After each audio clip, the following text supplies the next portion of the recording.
Hello everyone, I am Nihal Ahmad.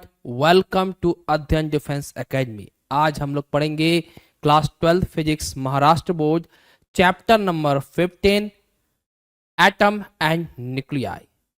जैसा कि पिछले लेक्चर्स में हमने पढ़ा था dual nature of radiation and matter. तो चलिए, अगर जिसको भी dual nature of radiation and matters के लेक्चर्स देखने हैं उसका लिंक डिस्क्रिप्शन बॉक्स में दे दिया गया है, आप वहां से देख सकते हैं। तो चलिए, आज पढ़ते हैं एक नए दिन और एक नए चैप्टर के साथ, that is atom and nuclei.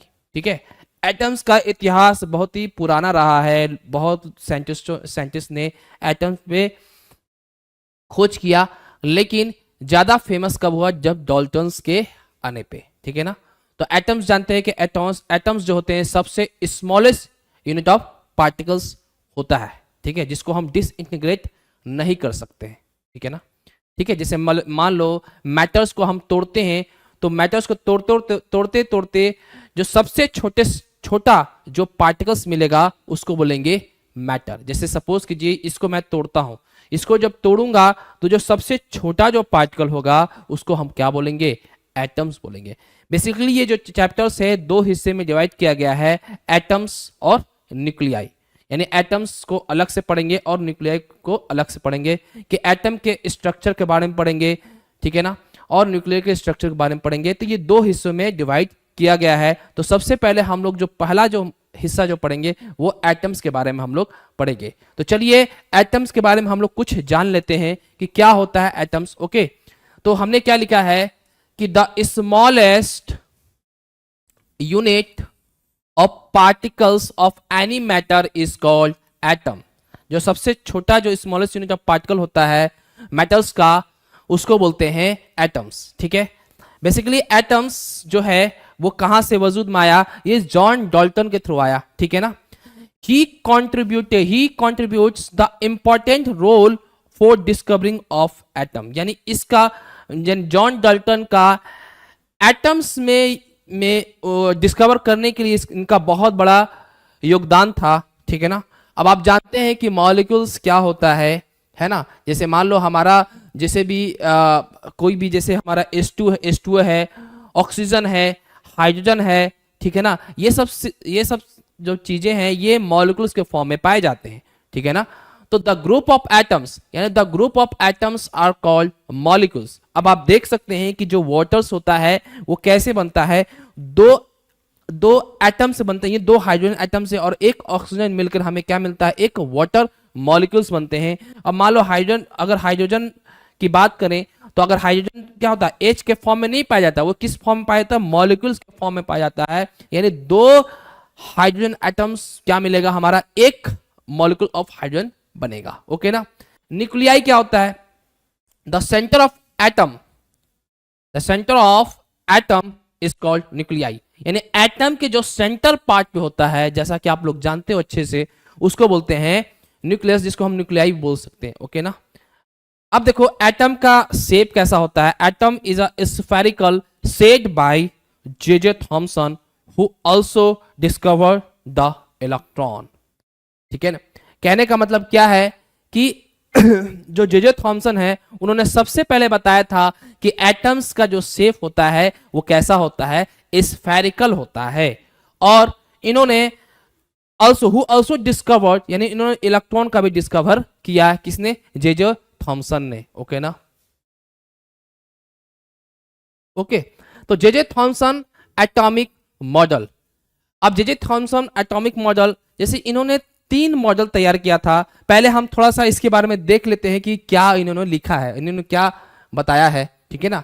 J Thomson atomic model, उन्होंने क्या हुआ उसमें बताया है कि डिस्कवरी ऑफ इलेक्ट्रॉन, यानी इलेक्ट्रॉन का खोजबीन हुआ, है ना। The shape of atom is spherical, यानी उन्होंने ये बताया कि जो एटम का जो शेप होता है वो कैसा होता है? स्फेरिकल होता है।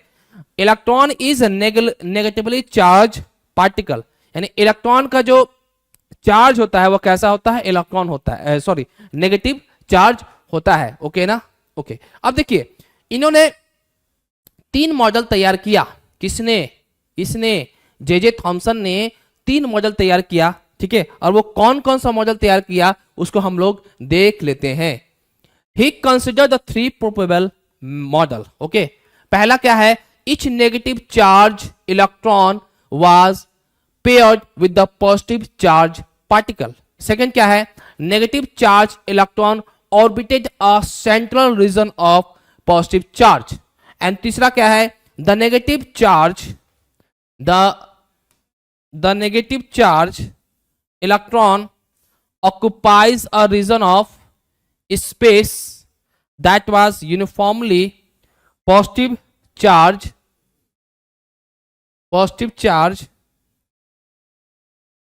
जिसको हम लोग प्लम पुडिंग मॉडल बोलते हैं।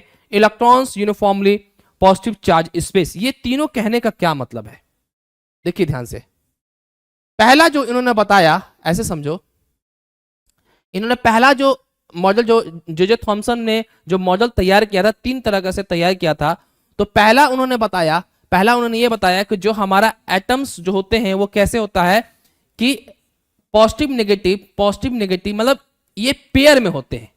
यानी एटम क्या होते हैं, कैसे होते हैं, पेयर में होते हैं, ऐसे होते हैं। ये पहला हमारा मॉडल है, किसने तैयार किया था, जे थॉमसन ने। पहला मॉडल इन्होंने सोचा कि ऐसा होगा। दूसरा मॉडल कैसा तैयार किया था कि उन्होंने ये बताया था कि बीच में क्या है, एक पॉजिटिव चार्ज है और उसके चारों तरफ क्या है, नेगेटिव चार्ज, उसके चारों तरफ चक्कर लगा रहे हैं। यानी इलेक्ट्रॉन जो है वो पॉजिटिव न्यूक्लियस यानी पॉजिटिव चार्ज की तरफ चक्कर लगा रही है, सेकेंड मॉडल है। एंड थर्ड मॉडल क्या है, आप ऐसे समझ लो कि एक तरबूज है, क्या है, एक तरबूज है, ठीक है ना। तो यहां पे क्या है, सपोज करो कि जो बीज होता है वो क्या है, हमारा जो बीज होता है वो हमारा क्या है, बीज कैसा होता है, ब्लैक होता है ना, ब्लैक से शो करते हैं, ठीक है। ओके, जो बीज होता है उसको हम क्या बोलेंगे, उसको हम लोग नेगेटिव चार्ज बोलेंगे। क्या बोलेंगे, नेगेटिव, ठीक है, नेगेटिव चार्ज बोलेंगे। और जो हमारा रेड पोर्शन होता है, क्या होता है, रेड पोर्शन, उसको हम लोग, जो रेड दिखता है, हालांकि ये हरा दिख रहा है ना, हरा की बात हम नहीं कर रहा हूं, जो रेड दिखता है उसको उन्होंने बोला कि वो क्या है, हमारा पॉजिटिव चार्ज है। क्या है, पॉजिटिव चार्ज है। इसी को बोलते हैं प्लम पुडिंग मॉडल। तो जे थॉमसन ने जो तीसरा वाला है इसको एक्सेप्ट किया। क्या किया, जे थॉमसन ने तीसरा वाला जो मॉडल है इसी को एक्सेप्ट किया, इसको एक्सेप्ट नहीं किया। यानी तीनों मॉडल उन्होंने सोचा लेकिन एक्सेप्ट किसको किया, इसको किया। इसमें बहुत सारे कमियां नजर आई, ठीक है। तो उनके स्टूडेंट थे, देखिए, अब देखिए, जे थॉमसन ने इस मॉडल को एक्सेप्ट किया, कौन सा, तीसरा वाला, जो तीसरा वाला है जिसको बोलते हैं प्लम पुडिंग मॉडल। ओके ना। तो देखिए क्या हुआ कि इसमें कुछ कमियां नजर आई, ठीक है। तो कमियां नजर ये हुआ कि रदरफोर्ड ने एक्सपेरिमेंट किया था, ठीक है ना। तो रदरफोर्ड जब एक्सपेरिमेंट किए तो पता चला कि वो क्या एक्सपेरिमेंट किए थे वो मैं बताने वाला हूं, ठीक है। तो पता ये चला कि जो तीसरा वाला जो मॉडल जे थॉमसन ने जो तैयार किया था उसी की तरह मिलता जुलता है, ठीक है। तो रदरफोर्ड जो है बेसिकली ये जे थॉमसन के स्टूडेंट थे, ठीक है ना। तो उन्होंने रदरफोर्ड एटॉमिक मॉडल तैयार किया। वो रदरफोर्ड एटॉमिक मॉडल क्या हुआ, वो जो मैंने सेकंड वाला जो बताया कि पॉजिटिव चार्ज बीच में होता है और उसके चारों तरफ नेगेटिव चार्ज होते हैं, उसको एक्सेप्ट किया रदरफोर्ड ने, ठीक है ना। तो थोड़ा सा देख लेते हैं रदरफोर्ड क्या हुआ था, रदरफोर्ड के बारे में। रदरफोर्ड एटॉमिक मॉडल, ओके ना।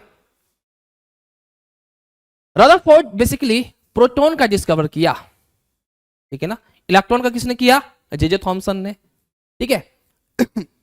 अब देखिए क्या हुआ था कि जैसे एक रदरफोर्ड ने क्या किया था कि गोल्ड का फॉइल लिया था, ठीक है, बहुत पतला सा। क्या किया था, गोल्ड का फॉइल लिया था, ठीक है, समझ में आ रहा, गोल्ड का फॉइल लिया था, ओके।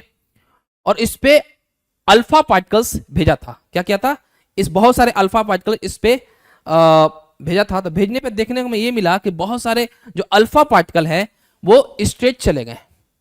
कैसे चले गए, स्ट्रेट लाइन चले गए। यानी ये एटम्स था, गोल्ड फॉइल का जो एटम्स था उस पे रदरफोर्ड ने अल्फा पार्टिकल भेजा था। अल्फा पार्टिकल क्या होता है? पॉजिटिव चार्ज होता है। तो देखने में ये मिला कि बहुत सारे जो अल्फा पार्टिकल है बिना डिफ्लेक्ट किए हुए वो स्ट्रेट लाइन मूवमेंट कर गए। अब बहुत सारे, बहुत कम, बहुत ही कम अल्फा पार्टिकल वो क्या हुआ, गया और फिर वापस आया। ठीक है, समझ में आ रहा है?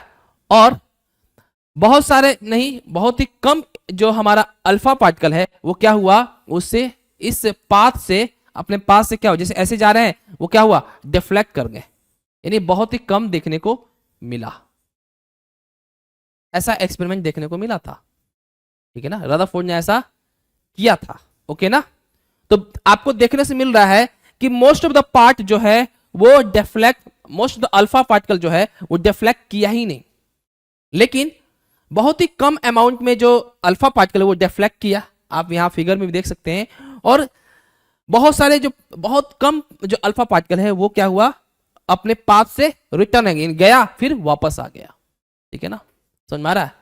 तो इन्होंने इससे निष्कर्ष यही निकाला कि एटम में बहुत जगह ऐसा है कि खाली जगह है, यानी स्पेस जो है वो खाली है, वहां कुछ है ही नहीं। उन्होंने ये ऐसा बताया रदरफोर्ड ने।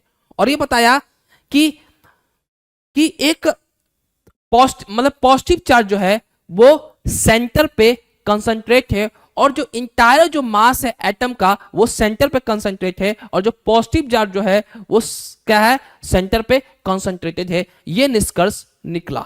ठीक है ना, तो देखिए क्या क्या बताया रदरफोर्ड ने, उसके बारे में थोड़ा सा हम स्टडी कर लेते हैं। ओके, तो डिस्कवरी ऑफ प्रोटॉन किसने बताया? रदरफोर्ड ने बताया कि हमारा प्रोटॉन का डिस्कवरी किया उन्होंने, है ना।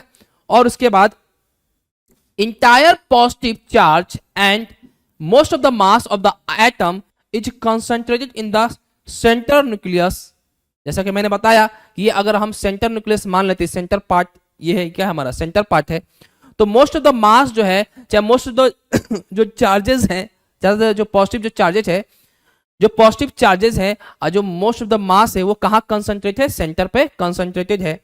And the electron revolve in a circular orbit around the nucleus. यानी क्या है इसका मतलब? इसका मतलब यह है कि बीच में पॉजिटिव चार्ज है और जो इलेक्ट्रॉन है वो इसके चारों तरफ ऐसे क्या हो रहे हैं, घूम रहे हैं। ठीक है, ये इलेक्ट्रॉन क्या हो रहे हैं, ऐसे घूम रहे हैं। ठीक है ना, समझ में आया अच्छे से? तो ये कह रहा है। अब क्या है उसके बाद, देखिए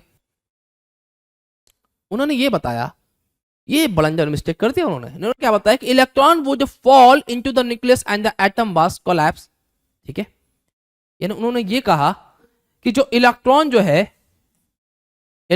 है ध्यान से देखिएगा, वो क्या है, ऐसे मूवमेंट करता है, ऐसे, और ऐसे मूवमेंट करते करते एक समय ऐसा आता है इसके अंदर हमारा इलेक्ट्रॉन चला जाता है और एटम हमारा डिस्ट्रॉय हो जाता है, एटम कोलैप्स हो जाता है। अब आपको शायद पता होगा यहां पे इन्होंने ये जो स्टेटमेंट दिया ना, ये स्टेटमेंट समझ जाओ कि यही बहुत बड़ा ड्रॉबैक था। ठीक है ना, रदरफोर्ड मॉडल का। तब नाइल्स बोर्स का मॉडल तैयार हो, नाइल्स बोर्ड में कुछ बताया। ठीक है ना, तो क्या ड्रॉबैक था? अब आप खुद सोचिए कि हमें पता है कि मैटर जो है किससे बना हुआ है, एटम से बना हुआ है। और मैटर जो है यानी हर एक जो ऑब्जेक्ट है वो मैटर से बना हुआ है, और मैटर किससे बना हुआ है, एटम से बना हुआ है। अगर आप खुद सोचिए कि जब एटम जब कोलैप्स हो जा रहा है, जब एटम्स कोलैप्स हो जा रहा है तो हमारा मैटर भी कोलैप्स होगा, और मैटर कोलैप्स होगा तो ऑब्जेक्ट भी कोलैप्स हो जाएगा। इसका मतलब यह हुआ कि ऑब्जेक्ट जो है कभी भी वजूद में आएगा ही नहीं है, एग्जिस्टेंस करेगा ही नहीं करेगा। यानी एक समय ऐसा आएगा वो टूट जाएगा, खत्म हो जाएगा, नेस्तानाबूद हो जाएगा। यानी इसकी बात करें तो ये खत्म हो जाएगा कुछ दिन में। मतलब कहने का मतलब कि ये रहेगा ही नहीं रहेगा। तो क्या ऐसा होता है क्या? अगर ऐसा होता कि इलेक्ट्रॉन जो है न्यूक्लियस के अंदर चला गया तो हमारा एटम कोलैप्स हो गया, जब एटम कोलैप्स हो गया तो मैटर भी कोलैप्स हो जाएगा, और मैटर कोलैप्स हो जाएगा तो ऑब्जेक्ट भी क्या हो जाएगा, कोलैप्स, ऑब्जेक्ट भी कोलैप्स हो जाएगा। लेकिन ऐसा नहीं होता है। ठीक है ना, तो यहां ये बहुत बड़ा ड्रॉबैक है। ओके ना, तो ये क्या है, this is the demerit of the Rutherford's model. अब क्या उन्होंने बताया, the space between the orbit and the nucleus is mostly empty.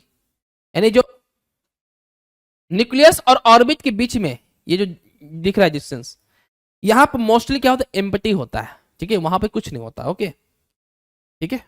अब देखिए क्या हुआ है, most of the alpha particle pass through empty space undeflected and few are in direct line with nucleus or close to it get repelled and get deflected through large angle। यानी आपको क्या कह रहा है, यहां ये कह रहा है कि मोस्ट ऑफ द जो अल्फा पार्टिकल है वो अनडिफ्लेक्ट हो गए, यानी अल्फा पार्टिकल पॉजिटिव होता है। अब चूंकि ये बहुत दूर है पॉजिटिव चार्ज से, तो ये क्या हुआ, डिफ्लेक्ट हुआ नहीं, वो सीधा चला गया। और जो पॉजिटिव चार्ज से यानी न्यूक्लियस के पास है, जो न्यूक्लियस से नजदीक है, वो क्या हुआ, रिपेल हो गया। अब बहुत कम जो अल्फा पार्टिकल है वो वापस आ गया, ये कहने का इसका मतलब है, ठीक है ना, ओके। चलिए समझ में आ गया अच्छा से। अब देखिए प्रोटॉन क्या होता है एक स्टेबल चार्ज होता है, ओके। अब ड्रॉबैक देख लेते हैं थोड़ा सा, ओके ओके।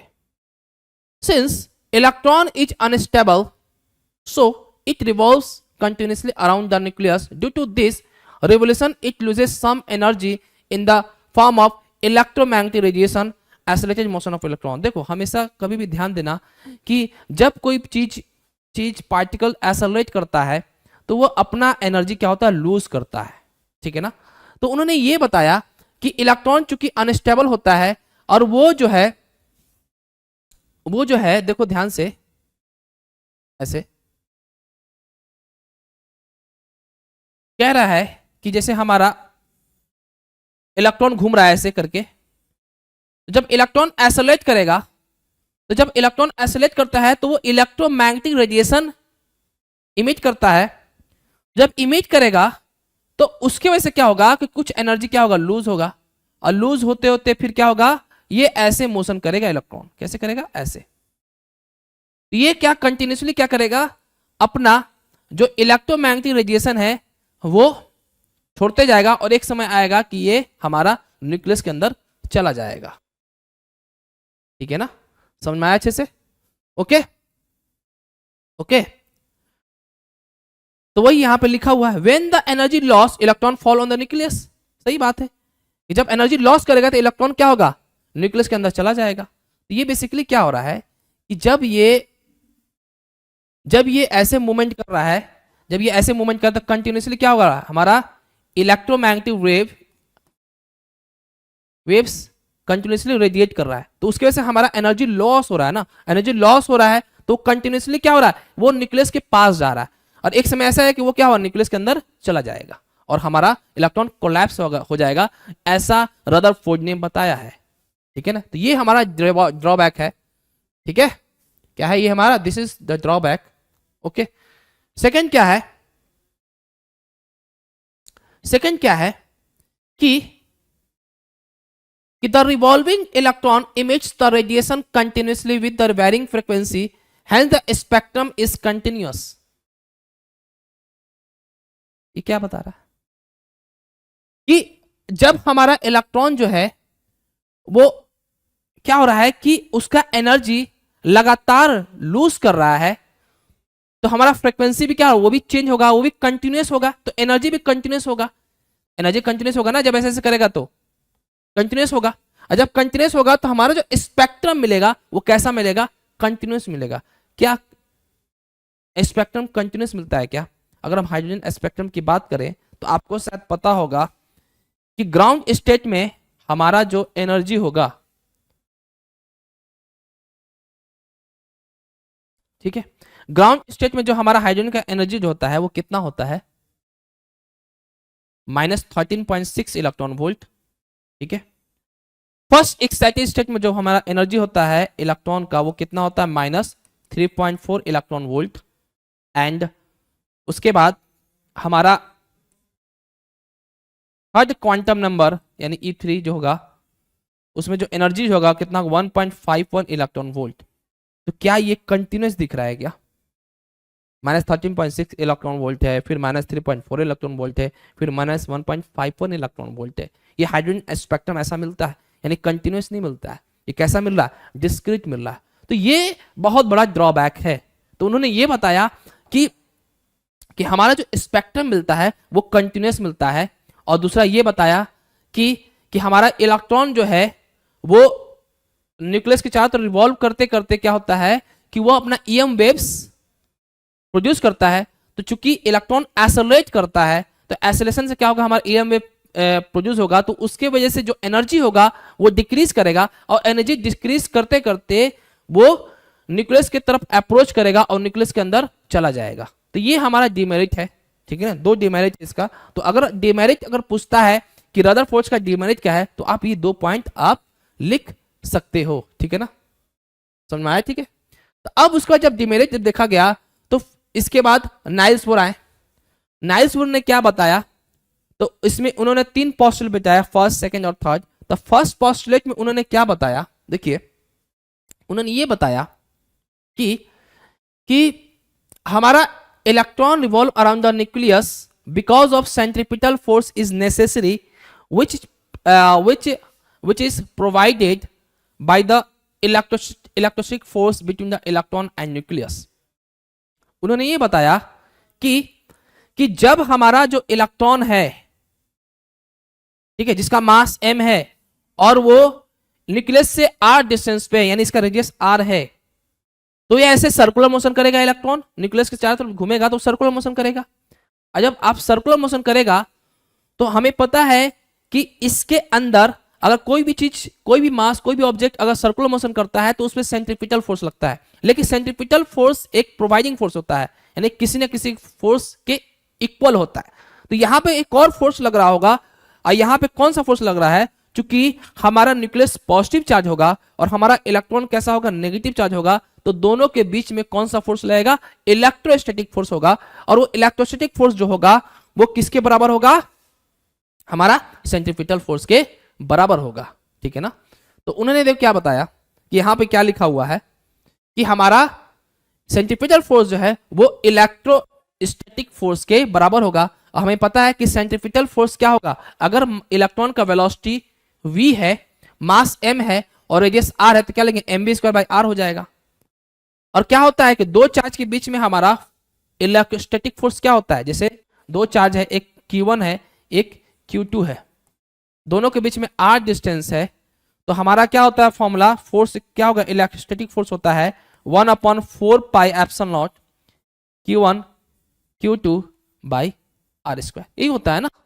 तो यहां पे हमने वही लिखा है, तो यहां पे हमने क्या लिखा है 1/4πε0 e², यानी हमने एक तो इलेक्ट्रॉन का चार्ज e होगा, तो बताओ अगर मैं हाइड्रोजन की बात करूं तो हमारा इसके अंदर क्या है, हमारा एक प्रोटॉन है, क्या है इसके अंदर, एक प्रोटॉन है। अब प्रोटॉन का भी चार्ज क्या होगा, e होगा, है ना। तो वही लिखा है मैंने e/r² अपन में 1/4πε0, ठीक है ना। तो ये हमारा वैल्यू, इससे हम वेलोसिटी निकाल सकते हैं, इससे हम r निकाल सकते हैं, ठीक है। आगे देखेंगे, इसका डेरिवेशन भी है बहुत इंपॉर्टेंट कि इसका रेडियस क्या होगा, इसका हमारा एनर्जी कितना होगा, वो सब भी हम आगे देखेंगे, ओके। ये तो फर्स्ट पोस्टुलेट हो गया। तो फर्स्ट पोस्टुलेट क्या है कि जब इलेक्ट्रॉन न्यूक्लियस के चारों तरफ घूमती है तो हमारा जो इलेक्ट्रॉन पे जो इलेक्ट्रोस्टैटिक फोर्स होगा वो हमारा सेंट्रीपिटल फोर्स के बराबर होगा। That is the first postulate, ये ध्यान रखिएगा, okay. Second postulate is very important, ठीक है। इसमें क्या कह रहा है कि angular momentum of the electron in the orbit of the electron which is integral multiple of h/2π, ठीक है। ये क्या कह रहा है कि जो हमारा एंगुलर मोमेंटम है, ठीक है, समझ में आ रहा है, किसी भी ऑर्बिट का। देखो बेसिकली क्या है ना कि ऑर्बिट क्या होगा, आप ऐसे समझो कि ये हमारा पॉजिटिव मतलब न्यूक्लियस है, ये फर्स्ट ऑर्बिट, ये हमारा सेकंड ऑर्बिट, ये हमारा थर्ड ऑर्बिट, करते करते ये हमारा क्या है, एन ऑर्बिट मान लो इसको, यानी फर्स्ट है, ये सेकंड, ये थर्ड ऑर्बिट और ये एन ऑर्बिट, ओके। ये क्या कह रहा है कि जो हमारा कह रहा है कि जो एंगुलर मोमेंटम होगा, एंगुलर मोमेंटम क्या होता है, mvr। अगर किसी भी इलेक्ट्रॉन का मास m है और उसका वेलोसिटी v है, टेंजेंशियल वेलोसिटी v है और रेडियस r है, तो क्या होता है, mvr होता है, ये तो पता है आपको।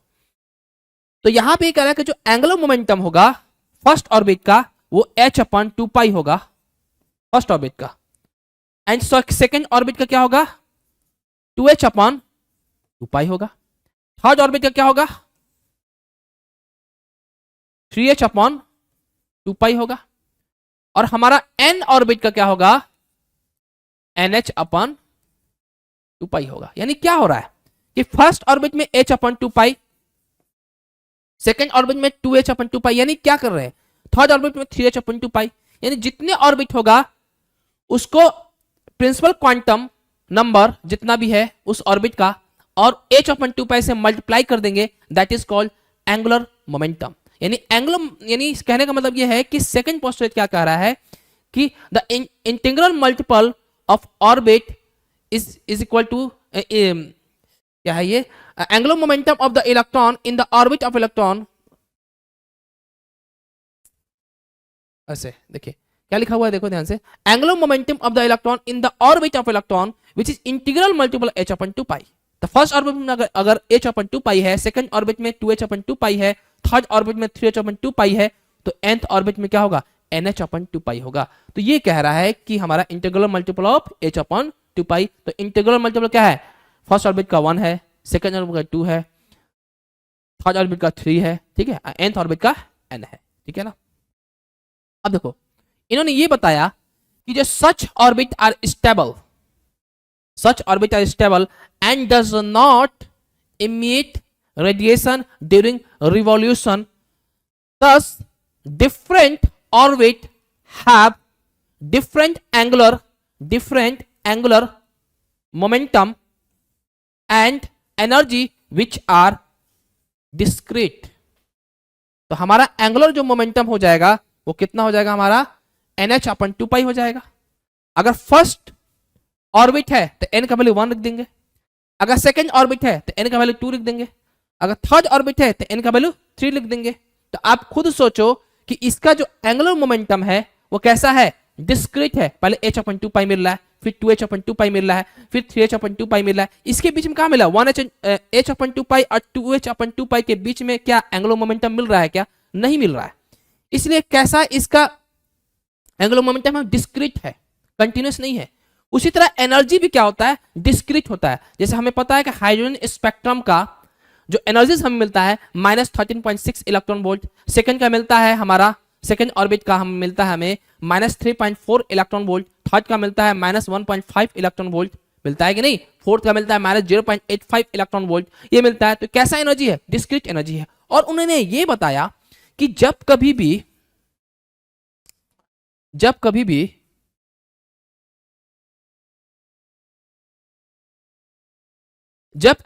इलेक्ट्रॉन जब ये रिवॉल्यूशन करेगा तो ये जो ऑर्बिट है कैसा स्टेबल है, यानी ये इसमें हमारा इलेक्ट्रोमैग्नेटिक वेव्स इमिट नहीं करेगा, ठीक है ना। यानी रिवॉल्यूशन के टाइम कोई भी ईएम वेव्स इमिट नहीं करेगा। जब इलेक्ट्रोमैग्नेटिक वेव्स इमिट नहीं करेगा तो एनर्जी लॉस नहीं होगा।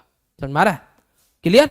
अगर ये इलेक्ट्रॉन ऐसे मूवमेंट कर रहा है इस ऑर्बिट में कर रहा है तो जब ये रिवॉल्यूशन करेगा तो इसमें भी क्या होगा हमारा कोई भी ईएम वेव्स इमिट नहीं करेगा। और जब ईएम वेव्स इमिट नहीं करेगा तो क्या होगा हमारा जो एनर्जी होगा वो लॉस नहीं होगा। और जब एनर्जी लॉस नहीं होगा तो इलेक्ट्रॉन जो है ये न्यूक्लियस की तरफ नहीं आएगा, ठीक है ना, समझ में आए। During the revolution energy is not loss because it does not emit the electromagnetic wave.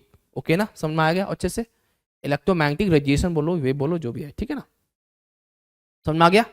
तो यहां पे एंगुलर मोमेंटम चूंकि NH/2 है तो एंगुलर मोमेंटम क्या होता है I × ओमेगा। I क्या है मोमेंट ऑफ इनर्शिया, ओमेगा क्या है एंगुलर स्पीड, NH/2। अब ये क्या है MVN। यहां पे देखिए ध्यान से, यहां VN लगा दीजिए। Okay, MVN/Rn = NH/2। ये बेसिकली क्या है velocity at the nth orbit, Rn क्या है radius of the nth orbit, n क्या है n is the principal quantum number, h क्या है प्लैंक्स कांस्टेंट एंड अपन में 2π। तो where n = 1 2 3। Okay, and third postulate is very important. ये पूछता है एग्जाम में कि राइट द सेकंड, मतलब कि एग्जाम में पूछता है कि फर्स्ट पोस्टुलेट बताइए, सेकंड पोस्टुलेट बताइए एंड थर्ड पोस्टुलेट बताइए नाइल्स बोर का, ठीक है। तो थर्ड पोस्टुलेट पूछा है, उसमें यह कहा है कि पहले पढ़ लेते हैं एक बार, है ना, कि कि an electron make transition from higher energy orbit to a lower energy orbit emits a photon of equal to the difference of these two orbit energy level. ठीक है, देखो ड्यूरिंग द रिवॉल्यूशन जब इलेक्ट्रॉन रिवॉल्व करेगा positive charge के बाद तो उसमें EM waves नहीं निकलेगा, लेकिन जब इलेक्ट्रॉन का ट्रांजिशन होगा हाईएस्ट ऑर्बिट से लोएस्ट ऑर्बिट में तो वो इलेक्ट्रोमैग्नेटिक वेव्स इमिट करेगा in the form of photon के फॉर्म में इमिट करेगा। तो वो जो वैल्यू होता है हमें पता है कि En माइनस EM, यानी N क्या है, energy of the highest orbit, and EM क्या है, energy of the lowest orbit equal to h nu क्या है, एनर्जी ऑफ वन फोटोन। समझ में आया? तो ये बहुत इंपॉर्टेंट है, ठीक है, समझ में आ गया अच्छे से। तो यहां पर वही लिखा हुआ है, देखिए ध्यान से, ये डायग्राम दिखा देते हैं आपको अच्छे से, ये देखिए क्या हो रहा है ना। तो देखो अब क्या है, जब इलेक्ट्रॉन जो है हाईएस्ट ऑर्बिट में है और जब लोएस्ट एनर्जी में जाएगा तो आप खुद सोचिए इसको क्या करना पड़ेगा, जब हाईएस्ट ऑर्बिट एनर्जी से लोएस्ट एनर्जी ऑर्बिट में हमारा इलेक्ट्रॉन जाएगा तो क्या होगा, एनर्जी को लूज करना पड़ेगा ना। अब आप खुद सोचिए कि अगर हमारे पास इस यहां से मुझे सपोज दैट कि इसका इलेक्ट्रॉन का यहां पे जो एनर्जी है ज्यादा है और यहां पे इलेक्ट्रॉन को एनर्जी कम है, तो यहां पे जो भी इलेक्ट्रॉन रहेगा उसको एनर्जी कम करना पड़ेगा, और यहां पे जो इलेक्ट्रॉन जो होगा उसका एनर्जी क्या करना पड़ेगा, ज्यादा करना पड़ेगा। तो अगर यहां से यहां जाएगा तो एनर्जी को लूज करना पड़ेगा, तो एनर्जी जो लूज होगा वो फोटोन के फॉर्म में लूज होता है, ठीक है ना। लेकिन अगर इलेक्ट्रॉन हमारा यहां से यहां कैसे जाएगा, लोएस्ट से हाईएस्ट में कैसे जाएगा, हम जब उस इलेक्ट्रॉन को एनर्जी देंगे तब जाके क्या होता है कि लोएस्ट एनर्जी से हाईएस्ट एनर्जी में जाता है, उसमें क्या होता है कि वो एनर्जी को एब्जॉर्ब करता है और एब्जॉर्ब करके हाईएस्ट एनर्जी में चल जाता है। वो डिपेंड करेगा हम कितना एनर्जी दे रहे हैं। समझ में आ रहा है चीजें? ओके, ठीक है, तो ये समझ में आ गया। तो ये बहुत ही इंपॉर्टेंट पोस्टुलेट है। अब पढ़ेंगे continuous spectrum, absorption spectrum and emission spectrum. वो क्या होता है उसके बारे में हम लोग एक बार देख लेते हैं, ठीक है ना। देखो ध्यान से, कंटिन्यूअस स्पेक्ट्रम क्या होता है कि a continuous spectrum contains all wavelength of light in a certain range. जैसे देखो कि अगर मैंने लाइट जो है प्रिज्म पे, ये क्या हमारा प्रिज्म है, आपने 10th में ही पढ़ा होगा, ठीक है ना, समझ में आ रहा है। तो ये हमारा प्रिज्म है, लाइट जब प्रिज्म पे स्ट्राइक करता है तो हमें स्ट्राइक करता है तो यहां पे एक स्क्रीन रख देते हैं। तो जब हम स्क्रीन में देखेंगे कि सारा का सारा जो वेवलेंथ ऑफ लाइट है वो हमें देखने को मिलता है, ठीक है ना।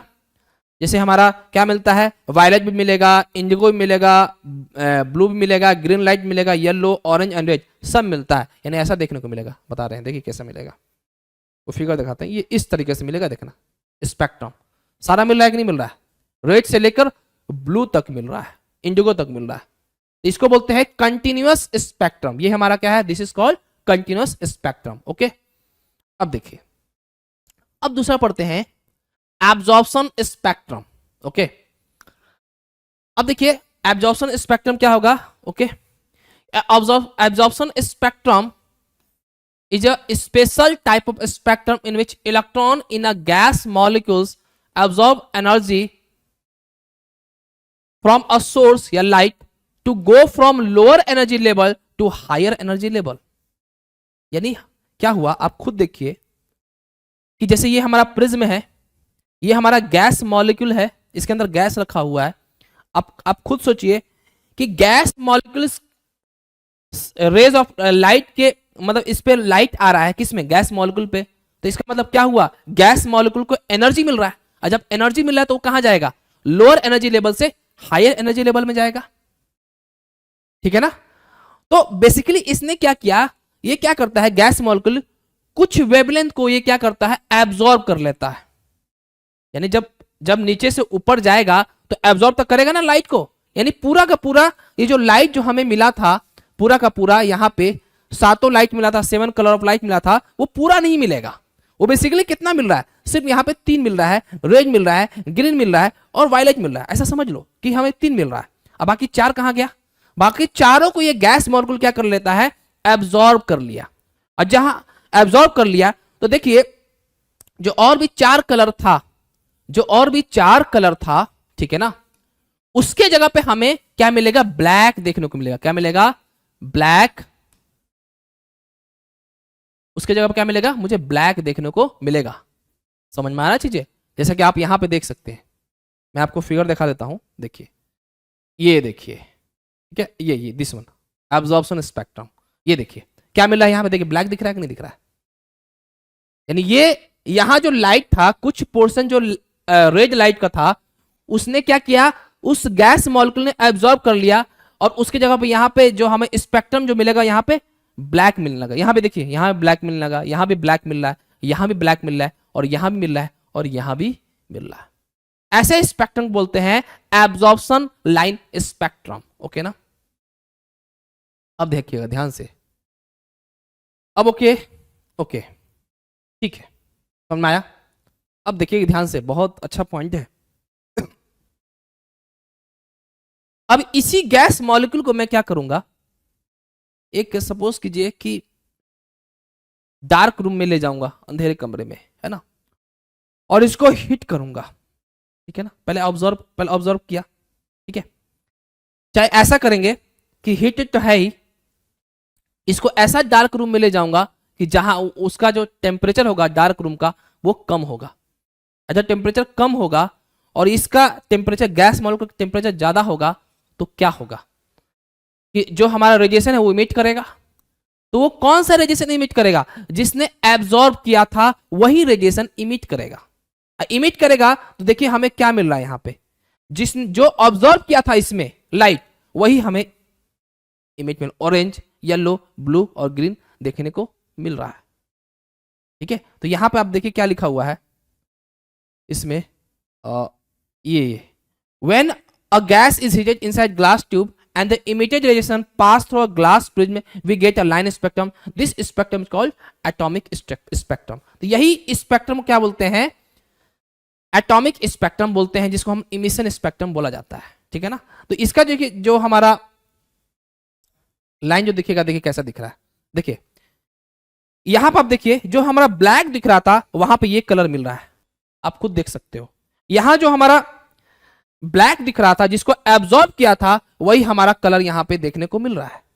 जो यहां पे देखिए ब्लैक जो दिख रहा है, यहां पे कौन सा कलर मिल रहा है, यहां पे ग्रीन दिख रहा है।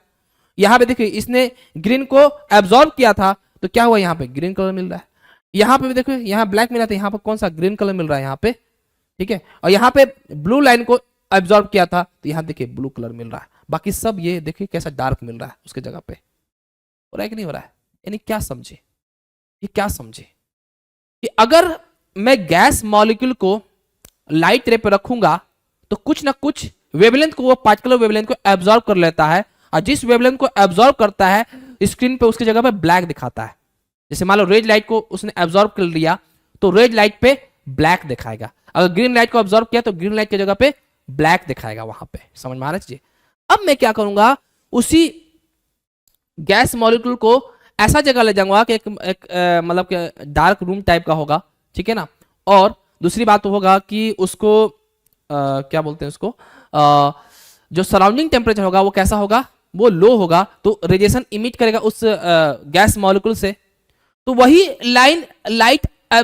वही लाइट इमिट करेगा जो एब्जॉर्ब किया रहेगा। तो रेड और हमारा ग्रीन ने, रेड लाइट और ग्रीन एब्जॉर्ब किया था, इसलिए वहां पे कौन सा रेडिएशन इमिट करेगा, रेड और ग्रीन ही इमिट करेगा, जैसा आप डायग्राम में आप देख सकते हैं। ओके ना, समझ में आया अच्छे से? इसमें किसी को डाउट है क्या? चलो, ये बहुत इंपॉर्टेंट है ना। ओके, ये जो है एक्सप्रेशन ऑफ वो radius is very important for examination point of view, है ना। यानी वो रेडियस को क्या करना है, आपको प्रूव करना है, ठीक है ना। तो बहुत आसान है, इसमें कुछ है ही नहीं, सिर्फ देखिए कैसे करना है। According to first Bohr postulate we can write as, ठीक है, देखिए ध्यान से। सेंट्रीपिटल फोर्स क्या होता है, फर्स्ट पोस्टुलेट में क्या होता है, सेंट्रीपिटल फोर्स जो है इलेक्ट्रोस्टैटिक फोर्स के बराबर हो जाता है, ठीक है ना। अब आप खुद सोचिए, देखिए आप ऐसे समझिए कि जब हमारा हाइड्रोजन एटम होता है तो न्यूक्लियस में कितने प्रोटॉन होंगे? एक प्रोटॉन होता है ना। तो हम क्या लिखते हैं? 1 × E प्रोटॉन हमारा हुआ जब हाइड्रोजन एटम में, 1 E लिखते हैं। जब हीलियम होगा तो कितना होगा? 2E होगा, 2E प्रोटॉन होगा, 2 प्रोटॉन होगा ना इसके अंदर, ठीक है ना। चार्ज क्या होता है? E होता है ना। लिथियम रहेगा तो क्या लिखेंगे? 3E होगा। बेरिलियम होगा तो क्या लिखेंगे? 4E प्रोटॉन होगा। उसी तरह अगर अगर हमारा एटॉमिक नंबर जेड है तो हम क्या लिखेंगे? जेड ई लिख देंगे। यही होता है ना। तो जेड इंडिकेट करता है, जेड ये बताता है कि कितना नंबर ऑफ हमारा, ये जेड क्या है? एटॉमिक नंबर बताता है। तो जेड इक्वल 1 रखेंगे तो इसका मतलब क्या है? ये हाइड्रोजन है। और जेड इक्वल 2 रखेंगे तो हमारा क्या है? हीलियम है। अगर जेड इक्वल 3 है तो हमारा क्या है? लिथियम है। और जेड इक्वल 4 करते क्या है? हमारा बेरिलियम है, ठीक है ना। तो इसका मतलब यह हुआ कि अगर मैं जनरलाइज कर लूं कि इसमें हमारा प्रोटॉन की संख्या क्या है? जेड ई है, समझ में आ रहा है। और हमारा एक इलेक्ट्रॉन इसके चारों तरफ घूम रहा है, ऐसे नहीं दिख रहा है क्या? ऐसे घूम रहा है, रुको, ठीक है। तो ये ऐसे इसके चारों तरफ घूम रहा है ऐसे करके। तो ये बताइए, हमें पता है कि इलेक्ट्रोस्टैटिक फोर्स जो होता है वो सेंट्री फोर्स के बराबर होगा, सेंट्रीफ्यूगल फोर्स के बराबर होगा।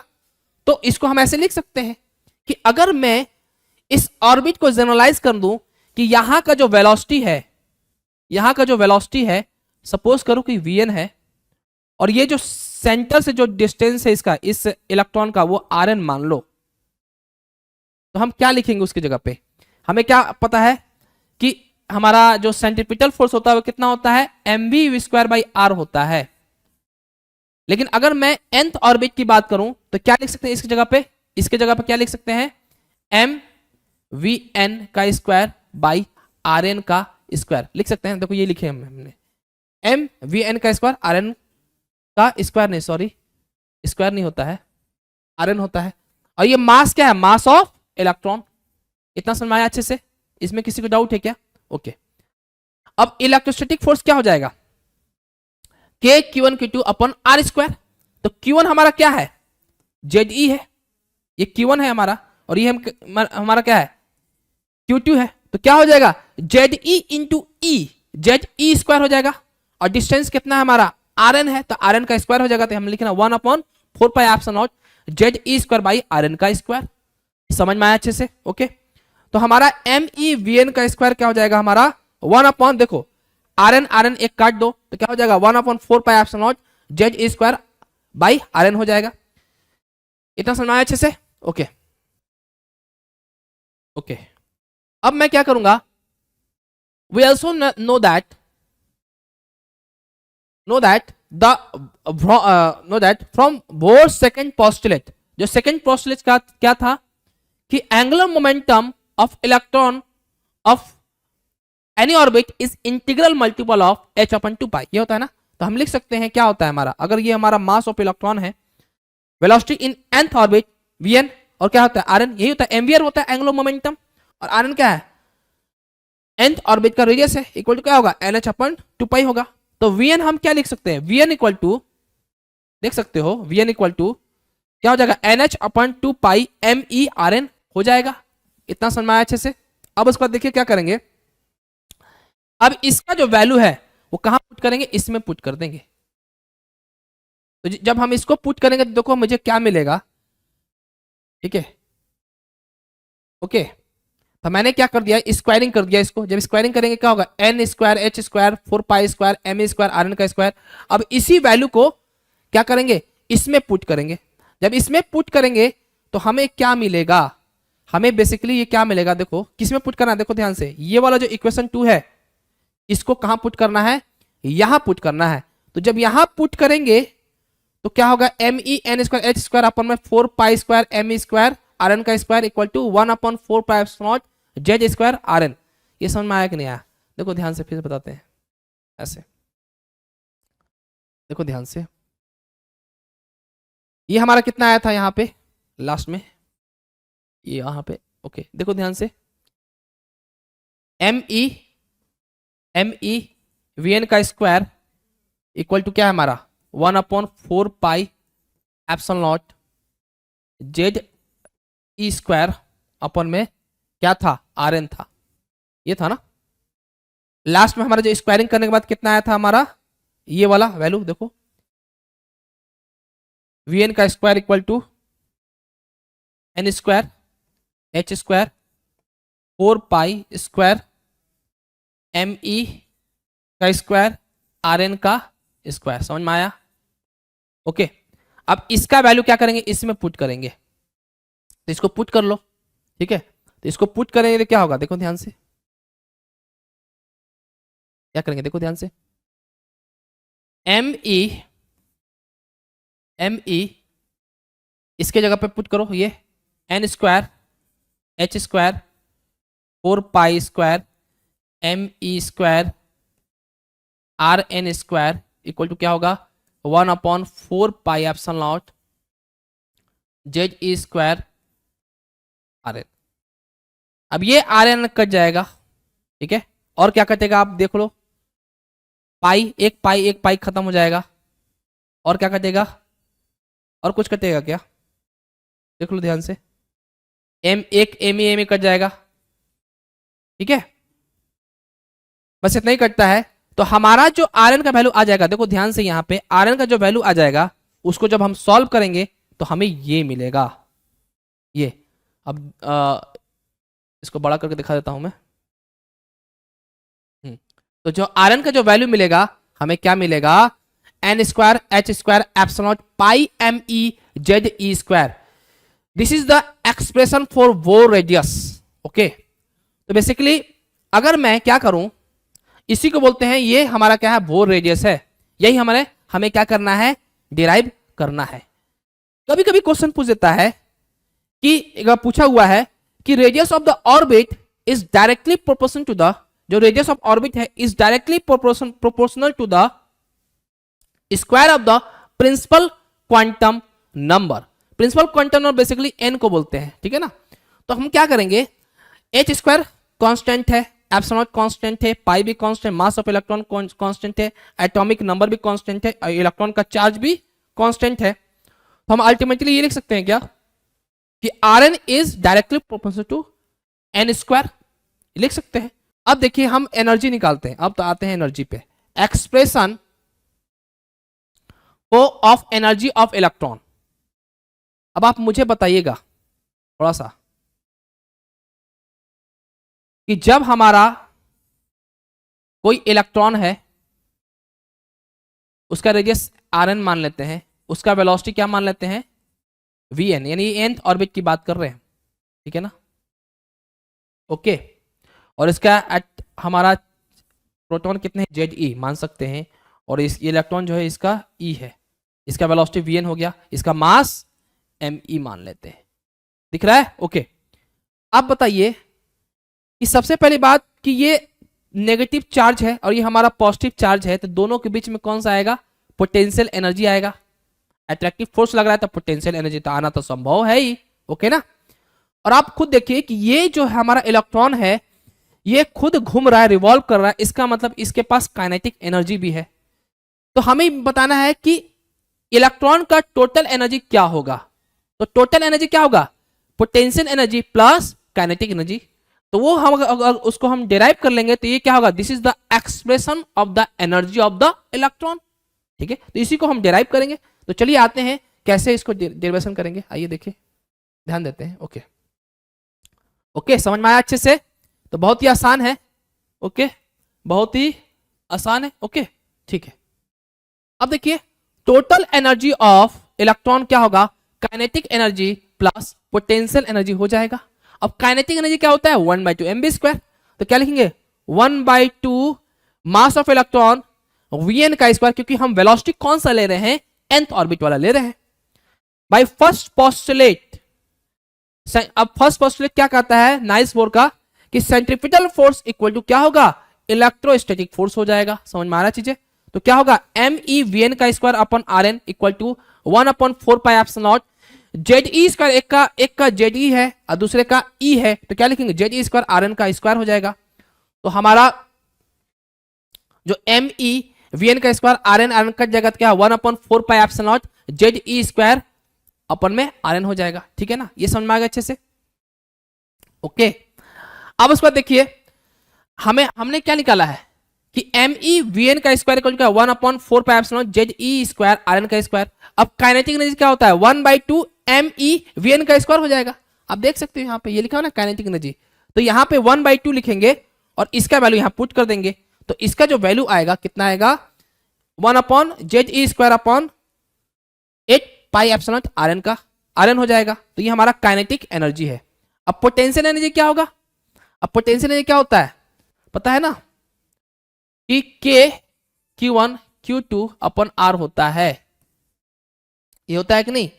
तो अगर हमारा प्रोटॉन का चार्ज जेड ई है और हमारा इलेक्ट्रॉन ई है वो इसके चार्ज रिवॉल्व कर रहा है आर एन डिस्टेंस पे, इसका वेलोसिटी वी एन है ना, तो क्या हो जाएगा हमारा, अब चूंकि ये कैसा फोर्स दोनों के बीच में लग रहा है, अट्रैक्टिव फोर्स लग रहा है, इसलिए नेगेटिव साइन लगाएंगे क्योंकि हमें पता है कि इसमें इलेक्ट्रॉन जो चार्ज लिखेंगे माइनस ई लिखेंगे। तो अल्टीमेटली मैंने क्या किया यहां माइनस नहीं लगा के यहां लगा दिया है, तो क्या होता है 1/k को क्या लिखते हैं 1/4 पाई एप्सिलॉन, तो 1/4 पाई एप्सिलॉन लगा दिया। Q1 की जगह जेड ई और Q2 की जगह ई, तो क्या होगा जेड ई स्क्वायर अपॉन आर एन, तो क्या हो जाएगा माइनस जेड ई स्क्वायर अपॉन 1 अपॉन जेड ई स्क्वायर अपन में 4 पाई एप्सिलॉन आर एन हो जाएगा।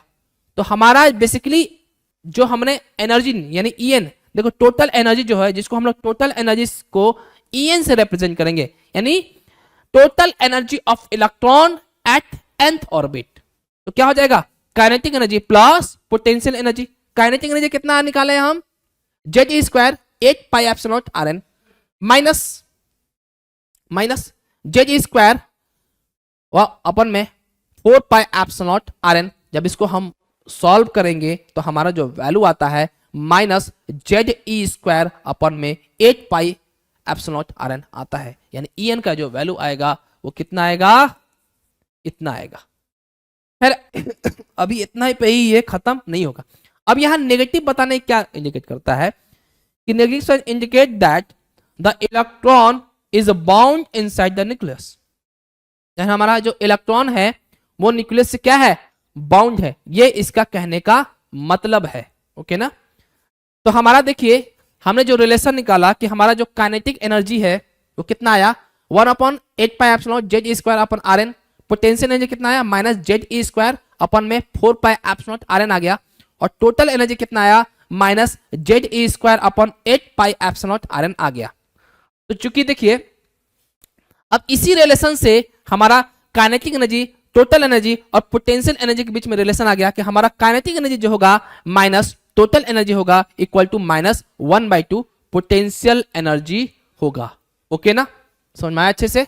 ओके, अब देखिए अभी मेरा पिक्चर खत्म नहीं हुआ है, अभी बाकी है आर एन का वैल्यू निकालेंगे। जो पहले हमने रेडियस ऑफ nth ऑर्बिट जो निकाला था उसका वैल्यू यहां पे पुट करेंगे। ठीक है, क्या करेंगे पुट करेंगे, तो आर एन कितना था n square h square epsilon pi M E Z ई स्क्वायर को क्या करेंगे हम इसमें पुट करेंगे, किसमें पुट करेंगे इसमें पुट करेंगे।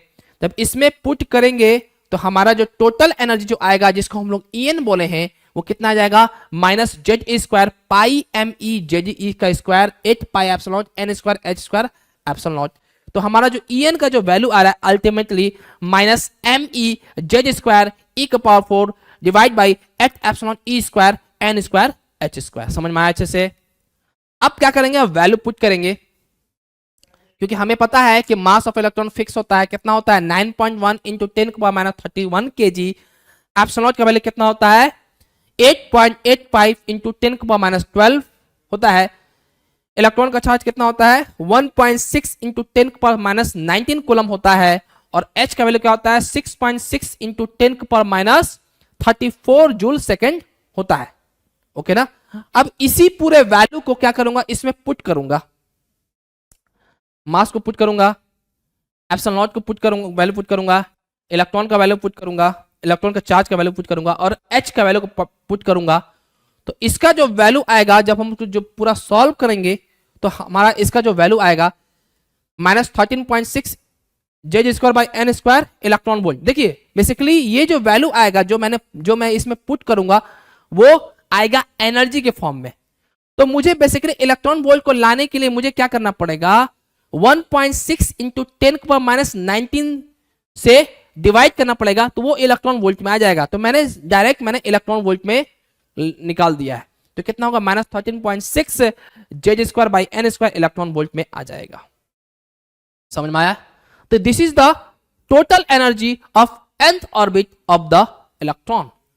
तो ये जो एनर्जी लेवल है बेसिकली ये किसके लिए है, हाइड्रोजन के लिए भी है, हीलियम के लिए भी है, लिथियम, बेरिलियम, बोरॉन, सब के लिए।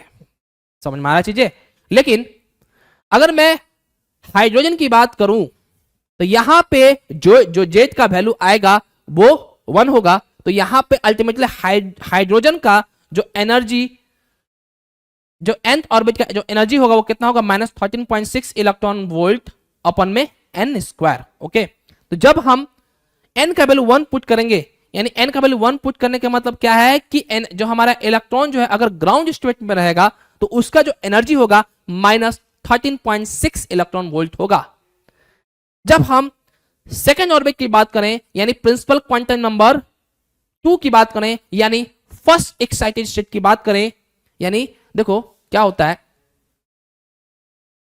ये n=1 ये हमारा क्या होता है, ग्राउंड स्टेट होता है, n=2 ये हमारा फर्स्ट एक्साइटेड होता है, n=3 ये हमारा सेकंड एक्साइटेड स्टेट होता है। तो जब हम यहां पे n का वैल्यू 2 पुट करते हैं तो इसका जो एनर्जी होता है इलेक्ट्रॉन का वो कितना होता है, -3.4 इलेक्ट्रॉन वोल्ट होता है। जब n का वैल्यू 3 पुट करते हैं तो यहां पे 9 आ जाएगा, तो इसका जो वैल्यू आएगा -1.51 इलेक्ट्रॉन वोल्ट होता है। ओके ना, और ऐसे करके -0.85 फिर -0.54 ऐसे से क्या होता है, एनर्जी हमारा क्या होता है, बढ़ते जाता है। तो बताइए यहां पे एनर्जी जो है क्या है हमारा, यहां पे कितना है, -1.51 इलेक्ट्रॉन वोल्ट है। तो यहां का एनर्जी सबसे कम है क्योंकि माइनस में है ना, यहां का एनर्जी उससे ज्यादा, फिर यहां का एनर्जी उससे ज्यादा। तो जब हमारा इलेक्ट्रॉन फ्री कब होता है, जब उसका एनर्जी कितना हो जाए, 0 हो जाए। तो ये 0 कब होगा, जब हम n का वैल्यू इन्फिनिटी रखेंगे तो हमारा एनर्जी क्या होगा, 0 हो गया। इसका मतलब यह हुआ कि इलेक्ट्रॉन जो है न्यूक्लियस से पूरी तरह से आजाद हो गया, यानी अब न्यूक्लियस का उसके ऊपर कोई भी प्रकोप नहीं है, यानी न्यूक्लियस जो है उस पर फोर्स नहीं लगाएगी। समझ में आ रहा है चीजें? ओके, इतना चीज समझ आ गया। अब तक हमने एनर्जी निकाल लिया कि इलेक्ट्रॉन का एनर्जी क्या होगा, nth ऑर्बिट का रेडियस कितना होगा। अब निकालते हैं कि भाई साहब वेवलेंथ कितना होगा। वेवलेंथ निकालेंगे कि हमारा इलेक्ट्रॉन जो है अगर सेकेंड ऑर्बिट से फर्स्ट ऑर्बिट में आती है, याद रखना हाईएस्ट ऑर्बिट से क्या होता है, देखो ध्यान से कि जब हमारा इलेक्ट्रॉन जो है हाईएस्ट ऑर्बिट से लोएस्ट ऑर्बिट में एनर्जी में आती है तो हमें पता है कि फोटोन एनर्जी इमिट करता है, यानी हमारा इलेक्ट्रोमैग्नेटिक वेव्स के फॉर्म में रेडिएशन इमिट करता है। तो जब रेडिएशन इमिट करेगा तो इसका मतलब क्या है कि फ्रीक्वेंसी के फॉर्म में इमिट करेगा। तो जब फ्रीक्वेंसी के फॉर्म में इमिट करेगा तो वेवलेंथ के फॉर्म में जब फोटोन इमिट करेगा ना, यानी वेवलेंथ, यानी जब हम हाईएस्ट एनर्जी से लोएस्ट एनर्जी में आएंगे तो कितने वेवलेंथ का फोटोन इमिट करेगा वो हम लोग कैलकुलेट करेंगे। ये बहुत ही ज्यादा आसान है, इसमें ज्यादा कुछ करना ही नहीं है, बहुत ज्यादा आसान है। इसमें थर्ड पोस्टुलेट का कंसेप्ट लगेगा। ओके ना, तो आइए देखते हैं कि हम अगर निकालना चाहें कि वेवलेंथ ऑफ हाइड्रोजन स्पेक्ट्रम, ये 2 और 3 मार्क्स में पूछा जाता है। और बेसिकली ये जो चैप्टर्स हैं ये 4 से 6 मार्क्स में पूछे जाते हैं। ओके ना, समझ में आ रहा? तो वेवलेंथ ऑफ हाइड्रोजन स्पेक्ट्रम क्या होगा, to find expression we know that from Bohr. दिख रहा है क्या सबको? ओके, यहां देखो, to find the expression we know that from Bohr's third postulate क्या होगा, कि एनर्जी ऑफ फोटोन क्या होगा, energy of photon equal to क्या होता है, em माइनस en। यानी अगर सपोज कीजिए कि ये हमारा क्या है, m ऑर्बिट है। कौन सा ऑर्बिट है, m ऑर्बिट। ये हमारा कौन सा है, n ऑर्बिट है। कौन सा है? एन ऑर्बिट है। This is called an orbit. दिख रहा है क्या अपन यहां से? कैसा थोड़ा सा पतला कर देते हैं। ओके ओके ओके, ये एन ऑर्बिट है, ये एम ऑर्बिट है। तो जब हमारा इलेक्ट्रॉन जो है एम ऑर्बिट से एन ऑर्बिट में आएगा, एम ऑर्बिट का एनर्जी ज्यादा है, एन ऑर्बिट का एनर्जी कम है, तो क्या होगा? हमारा फोटोन इमिट करता है। और जब फोटोन इमिट करेगा तो इसके बाद ये क्या है? फ्रीक्वेंसी है। तो इसको हम ऐसे लिख सकते हैं एस सी बाई लैम्डा। तो यही लैम्डा तो निकालना है कि जब एम ऑर्बिट से एन ऑर्बिट में जब हमारा फोटोन इमिट करेगा, तो जब हमारा इलेक्ट्रॉन एम ऑर्बिट से एन ऑर्बिट में आएगा तो क्या होगा? फोटोन इमिट करेगा, यानी फोटोन यानी इलेक्ट्रोमैग्नेटिक वेव रेडिएशन इमिट करेगा। तो इसका मतलब फोटोन इमिट करेगा। तो जब फोटोन इमिट करेगा तो उसके पास h न्यू एनर्जी होता है। तो इसका मतलब उसका वेवलेंथ कितना होगा जब हम m ऑर्बिट से n ऑर्बिट में आएगा तो, ठीक है ना। तो आप ऐसे सब्जेक्ट क्या लिख सकते हैं? E इक्वल टू क्या लिख सकते हैं? em माइनस en लिख सकते हैं। इसमें किसी को डाउट है क्या? तो E क्या है हमारा? h न्यू है, तो क्या लिखे? em माइनस en लिख दिए, ठीक है। अब आप सपोज कीजिए जैसे हमारा n ऑर्बिट का एक्सप्रेशन क्या आया था? एनर्जी कितना आया था? ये वाला देखो, ये वाला, दिस वन, ये नहीं, ये नहीं, ये वाला m E Z square equal 4 eight epsilon square N square H square. तो जब हम m ऑर्बिट मानेंगे तो n की जगह पे m लिख देंगे, और जब n ऑर्बिट मानेंगे तो उसकी जगह n स्क्वायर। ये सही है, ठीक है ना। तो वही हम लिखेंगे यहाँ पे और कुछ नहीं करेंगे। तो क्या लिखा देखो हमने, देखो ध्यान से, जब m ऑर्बिट आया तो हमने क्या लिखा कि माइनस एम ई की power 4 Z square eight epsilon naught m square, यानी n की जगह पे m लिख दिया, h स्क्वायर माइनस माइनस हो गया, फिर माइनस में आएगा, ठीक है, क्योंकि ये माइनस में होता है ना। तो माइनस अब n ऑर्बिट में आ गया तो क्या होगा? m ई की पावर 4 जेड स्क्वायर अपन में eight epsilon naught n square H square, यानी m ऑर्बिट से n ऑर्बिट में आ गया, ठीक है ना। अब चूंकि en यही था ना फॉर्मूला, en क्या होता है? माइनस एम ई जेड का स्क्वायर ई की पावर 4 अपन में eight epsilon square N square H square होता है, ठीक है ना। अब देखिए ध्यान से, ओके ओके, तो यहां पे एच नी जो होगा वो क्या होगा? देखो ध्यान से, यहां माइनस है और देखो यहां माइनस माइनस क्या होगा? प्लस हो जाएगा। तो बस वही लिखा है, माइनस एम ई का पावर 4 जेड स्क्वायर अपन में eight epsilon E square M square H square, minus और प्लस हो जाएगा तो प्लस लिख देंगे। एम ई का पावर, एम ई ये ई है, मास ऑफ इलेक्ट्रॉन है, mass of electron E power 4 Z square अपन में एट एप्सिलॉन का स्क्वायर, ओके, यहां पे स्क्वायर छूट गया, ठीक है, eight epsilon square N square H square, ठीक है, ओके।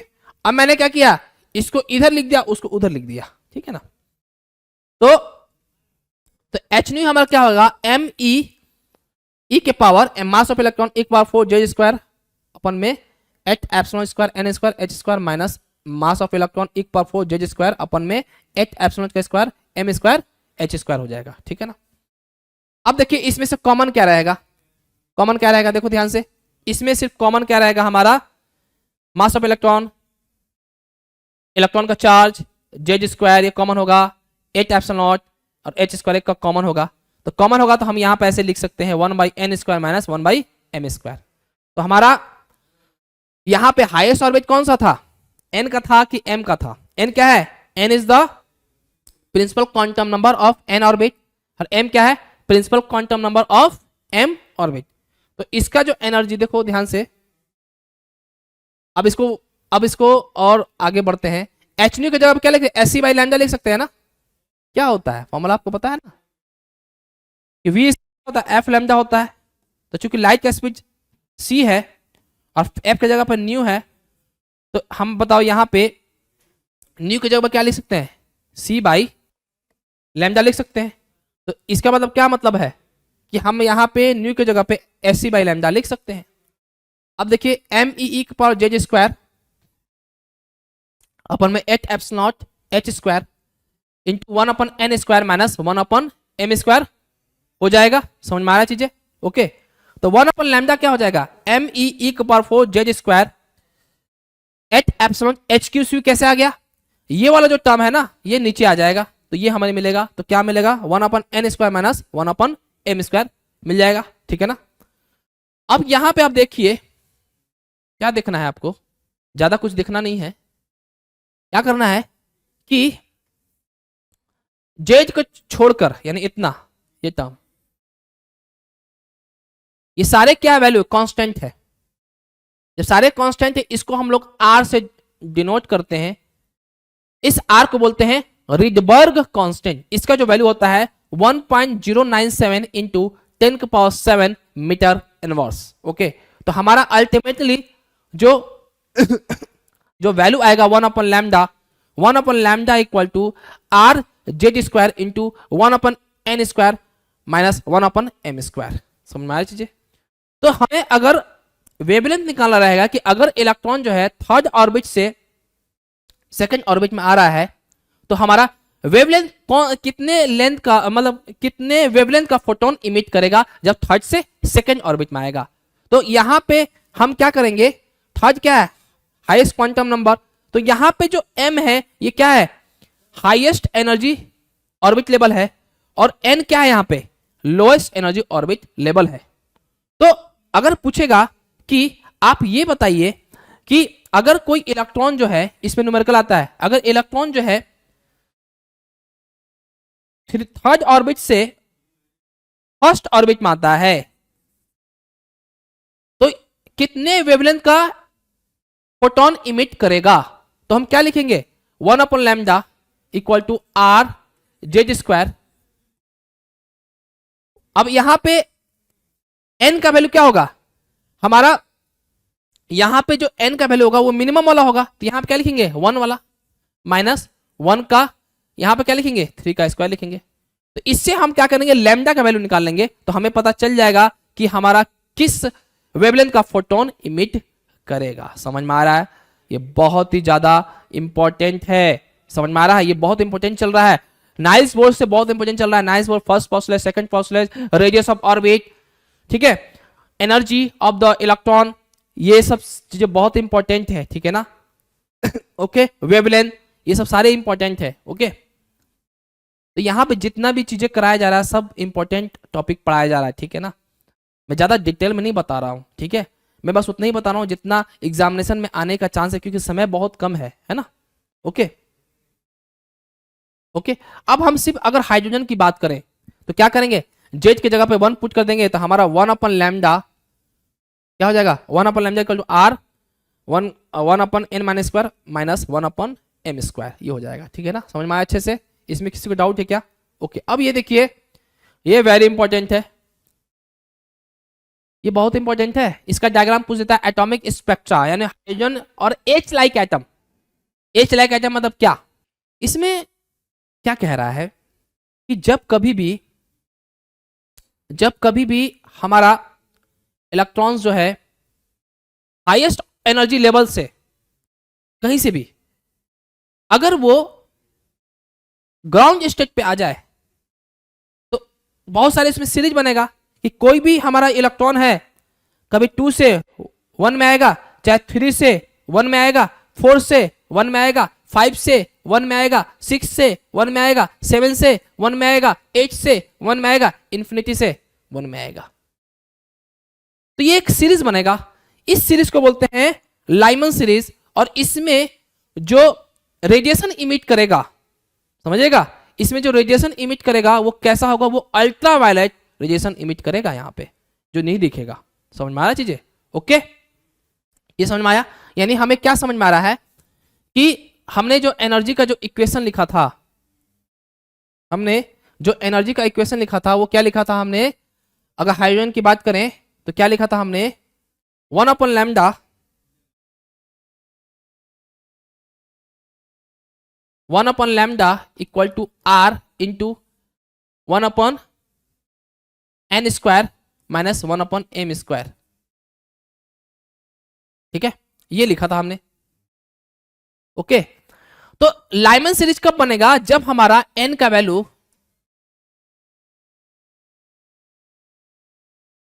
हमने क्या कर दिया, फिक्स कर दिया 1, और m का वैल्यू हमने वेरी कर दिया। m का वैल्यू कितना हो जाएगा 2 3 4 5 डॉट डॉट डॉट इन्फिनिटी।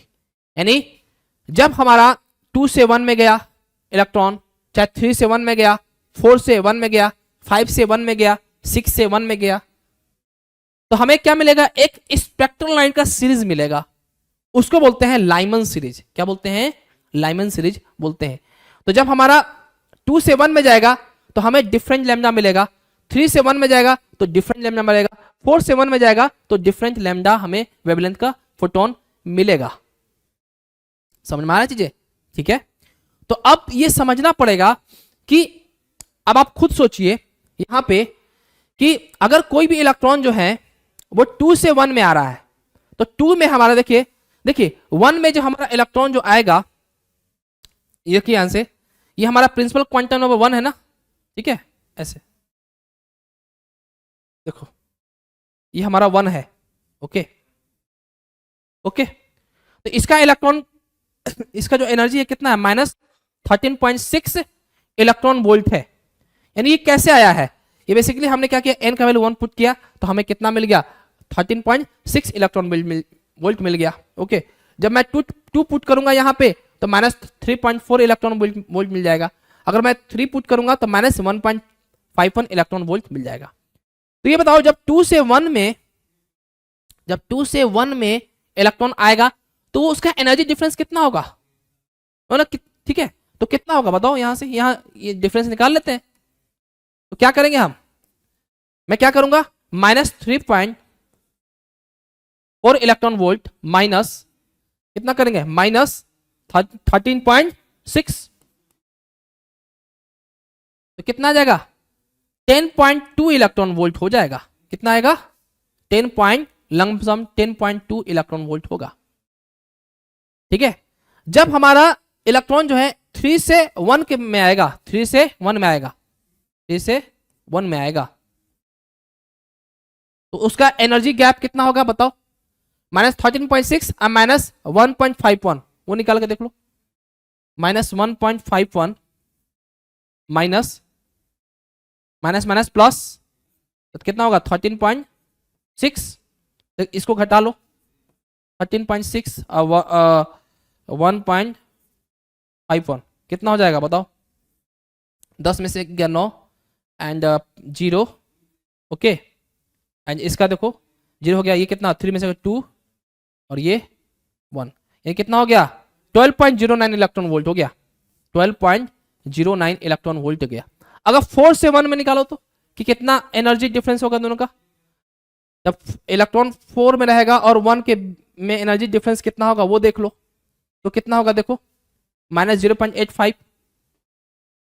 ठीक है, तो यानी क्या करना पड़ेगा? 13.6 को 0.85 से सब्ट्रैक्ट करेंगे तो कितना आएगा देखो?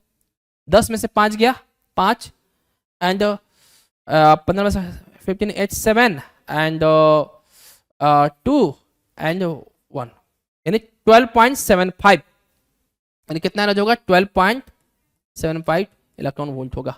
ठीक है ना? क्या समझ में आ रहा है? जितना ही ऊपर से इलेक्ट्रॉन आएगा इसका एनर्जी गैप क्या होगा? ज्यादा होगा। तो आप खुद सोचो कि एच न्यू इक्वल टू क्या होता है? ये एनर्जी है, तो एनर्जी इक्वल टू क्या है हमारा? एच न्यू होता है, और इसको क्या लिखते हैं? एच सी बाई लैम्डा करेंगे। इसका मतलब एनर्जी जो है वो वेवलेंथ के इनवर्सली प्रोपोर्शन होगा। तो जब एनर्जी गैप ज्यादा रहेगा तो उसका वेवलेंथ क्या होगा? कम होगा। तो आप खुद सोचो कि इसका एनर्जी गैप जब 2 से 1 आएगा तो एनर्जी गैप कितना है? 10.2। इसके मुकाबले में ये कम है, इसके मुकाबले में और बहुत कम है। यानी जैसे जैसे हम बहुत ज्यादा हाईएस्ट एनर्जी ऑर्बिट से इलेक्ट्रॉन जब हमारा आएगा तो हमारा एनर्जी जो गैप होगा वो ज्यादा होगा, लेकिन वेवलेंथ क्या होगा? कम होते जाएगा। यानी कहने का मतलब ये है कि अगर यहाँ एनर्जी गैप मैक्सिमम है, यहाँ पे जो एनर्जी गैप जो मिलेगा वो मैक्सिमम होगा, तो यहाँ पे जो लैम्डा होगा वो मिनिमम होगा। सॉरी, यहाँ पे जो एनर्जी गैप है वो क्या है? मिनिमम है। तो यहाँ पे जो वेवलेंथ मिलेगा वो क्या होगा? मैक्सिमम मिलेगा। ठीक है, तो इसका मतलब ये हुआ कि जितनी ज्यादा एनर्जी लेवल से इलेक्ट्रॉन आएगा तो हमारा वेवलेंथ क्या होगा? कम होते जाएगा। तो हमें ये समझ में आ रहा है कि अगर मैं इन्फिनिटी से हमारा इलेक्ट्रॉन 1 पे आएगा तो वहां पे जो एनर्जी गैप होगा वो सबसे ज्यादा होगा, और वो कितना होगा? 13.6 इलेक्ट्रॉन वोल्ट होगा, सबसे ज्यादा होगा। तो जब हाईएस्ट, जब इन्फिनिटी से जब 1 के बीच में आएगा तो वहां पे जो वेवलेंथ हमें मिलेगा वो सबसे कम मिलेगा, सबसे कम वेवलेंथ का फोटोन हमें मिलेगा। तो हमें याद रखना चाहिए कि जब इन्फिनिटी से, जब हमारा इन्फिनिटी से इलेक्ट्रॉन आएगा, जब इन्फिनिटी से इलेक्ट्रॉन आएगा, यहां पर आएगा, तो यहां पे जो एनर्जी गैप मिलेगा वो मैक्सिमम मिलेगा, लेकिन वेवलेंथ जो होगा वो मिनिमम मिलेगा। ये मैं क्यों बता रहा हूं? क्योंकि ये इससे रिगार्डिंग क्वेश्चन पूछता है कि हमें लाइमन सीरीज में जो हमारा जो मिनिमम वेवलेंथ है वो निकालिए, तो वहां पे हम n का वैल्यू क्या रखेंगे और m का वैल्यू क्या रखेंगे। तो मिनिमम वेवलेंथ कब होगा? जब इन्फिनिटी से 1 पॉइंट पाएगा तो वो लाइमन सीरीज का सबसे मिनिमम वेवलेंथ होगा। समझ में आ रहा है? तो यहां पे जो n का वैल्यू रखेंगे वो तो 1 रहेगा और m का वैल्यू इनफाइनाइट रखेंगे, तो हमें क्या मिलेगा? मिनिमम वेवलेंथ हमें मिलेगा। समझ में? लेकिन एनर्जी क्या मिलेगा? मैक्सिमम मिलेगा। समझ में आ रहा है? तो जहां एनर्जी मैक्सिमम होगा वहां वेवलेंथ मिनिमम होगा। समझ में आया चीजें? ठीक है, तो इतना चीज समझ में आ गया। अब बाल्मर में क्या होता है? बाल्मर में क्या होता है कि जो हमारा इलेक्ट्रॉन जो 3 पे है, 3 प्रिंसिपल क्वांटम नंबर से, मतलब जितना जितना जो भी इलेक्ट्रॉन जो आएगा वो प्रिंसिपल क्वांटम नंबर 2 पे आएगा, यानी 3 से 2 पे, फिर 4 से 2 पे, 5 से 2 पे, 6 पे, 6 से 2 पे, यानी ये सब जो इन्फिनिटी से 2 पे, यानी जितना भी जो इलेक्ट्रॉन है वो प्रिंसिपल क्वांटम नंबर 2 पे ही आएगा। तो ऐसे जो सीरीज जो बनेगा उसको बोलते हैं बाल्मर सीरीज। और इसमें जो हमारा रेडिएशन जो इमिट होगा वो कैसा रीजन का होगा? विजुअल रीजन का होगा। तो आप खुद बताइए कि इसमें जो हमारा हाईएस्ट मैक्सिमम जो एनर्जी मिलेगा बाल्मर सीरीज में वो कहां से कहां मिलेगा? जब हम एम का वैल्यू इन्फिनिटी रखेंगे और n का वैल्यू 2 रखेंगे, तो यहां पे मुझे मैक्सिमम एनर्जी मिलेगा, लेकिन वेवलेंथ हमें मिनिमम मिलेगा बाल्मर सीरीज का। समझ में आ गई चीजें? ठीक है ना? ओके। अब मिनिमम एनर्जी कब मिलेगा? मिनिमम एनर्जी कब मिलेगा? जब हमारा इलेक्ट्रॉन जो है 3 से 2 के बीच में आएगा, तो यहां पे मिनिमम एनर्जी ऑफ फोटोन देखने को मिलेगा। समझ में आया चीज? ओके। उसी तरह हमारा क्या होता है? ब्रैकेट होता है, पी फंड होता है। तो ब्रैकेट देखो, पास्टन में क्या होगा कि जब हमारा इलेक्ट्रॉन जो है 4 से 3 पे, चाहे 5 से 3 पे, 6 से 3 पे आएगा, 7 से 3 पे आएगा, या इन्फिनिटी से 3 पे आएगा, तो यहां पे हमें कौन सा सीरीज मिलेगा? पास्टन सीरीज मिलेगा। और वो इसका जो फोटोन जो इमिट करेगा वो किस फॉर्म में होगा? इंफ्रारेड रीजन में इमिट करेगा। ठीक है ना? ब्रैकेट में जो होगा वो इलेक्ट्रॉन जो होगा कहां से आएगा? देखो आप खुद देख सकते हो कि 5 से 4 में, फिर इसके बाद 6 से 4 में, 7 से 4 में, इन्फिनिटी से 4 में, इसका भी इंफ्रारेड मिलेगा। पी5 में क्या होगा कि इसमें भी क्या होगा हमारा? इसमें जो हमारा मिनिमम जो प्रिंसिपल क्वांटम नंबर होगा वो क्या होगा? 5 होगा, और मैक्सिमम इन्फिनिटी, यानी कहां से आएगा? 6 से 5, 7 से 5, 8 से 5, 9 से 5, और या करते करते इन्फिनिटी से 5 तक हमारा जब इलेक्ट्रॉन आएगा, तो उसमें जो हमारा फोटोन का जो स्पेक्ट्रम, यानी जो स्पेक्ट्रम देखने को मिलेगा उसको बोलेंगे पी फंड। और ये भी सब जो जितने भी पास्टन, ब्रैकेट, पी फंड, ये इंफ्रारेड में हमें स्पेक्ट्रम देखने को मिलता है। ठीक है, तो ये न्यूमेरिकल पॉइंट ऑफ व्यू के लिए बहुत इंपॉर्टेंट है। और ये क्वेश्चन आता है ये कि आप ये बनाइए कि एटॉमिक स्पेक्ट्रम बनाइए, एनर्जी लेवल जाएगा हाइड्रोजन स्पेक्ट्रम, तो ये पूरा बताना पड़ेगा। कभी कभी पूछ देता है कि बाल्मर सीरीज का बना दीजिए, तो बाल्मर सीरीज का बना लीजिएगा ऐसे करके। ठीक है, कभी कह देगा कि पी फंड का बनाइए, कभी कह देगा लाइमन सीरीज का बना दीजिए। ठीक है ना? ओके ना? और एनर्जी का डायग्राम भी ऐसे ही बना दीजिएगा। अगर लाइमन सीरीज पूछता है तो एनर्जी का वेवलेंथ का ऐसे बनाइएगा कि R होता है 1/n² - 1/m², तो यहाँ पे n का वैल्यू 1 रख दीजिएगा, m का वैल्यू 2 3 5 6 इन्फिनिटी। उसी तरह अगर हमारा बालमन पूछेगा तो यहाँ पे n का वैल्यू 2 पुट कर दीजिएगा और m का वैल्यू 3 4 5 6 7 इन्फिनिटी।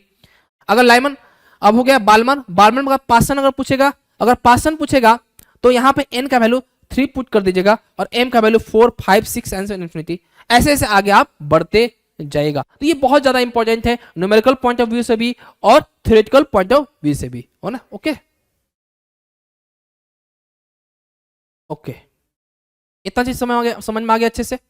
अब पढ़ते हैं डी ब्रॉगली हाइपोथेसिस, है ना। अब जैसे आपको तो पता है कि डी ब्रॉगली ने क्या बताया था। डी ब्रॉगली ने बताया था कि कि अगर हमारा लाइट जो है,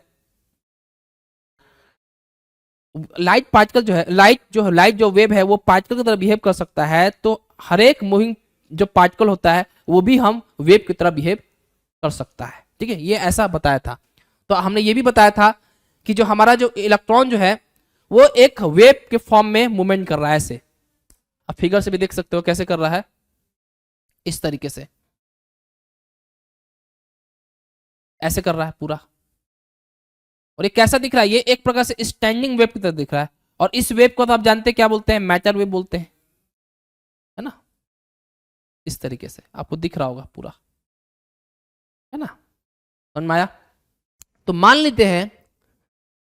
लेते हैं कि ओके कि ये क्या है, देखो standing wave. Suppose an electron of mass m e with velocity v n and orbit radius r n। मान लेते हैं कि हमारा जो इलेक्ट्रॉन है जिसका मास m e है और वेलोसिटी क्या है हमारा v n है एंड ऑर्बिट रेडियस क्या है r n है।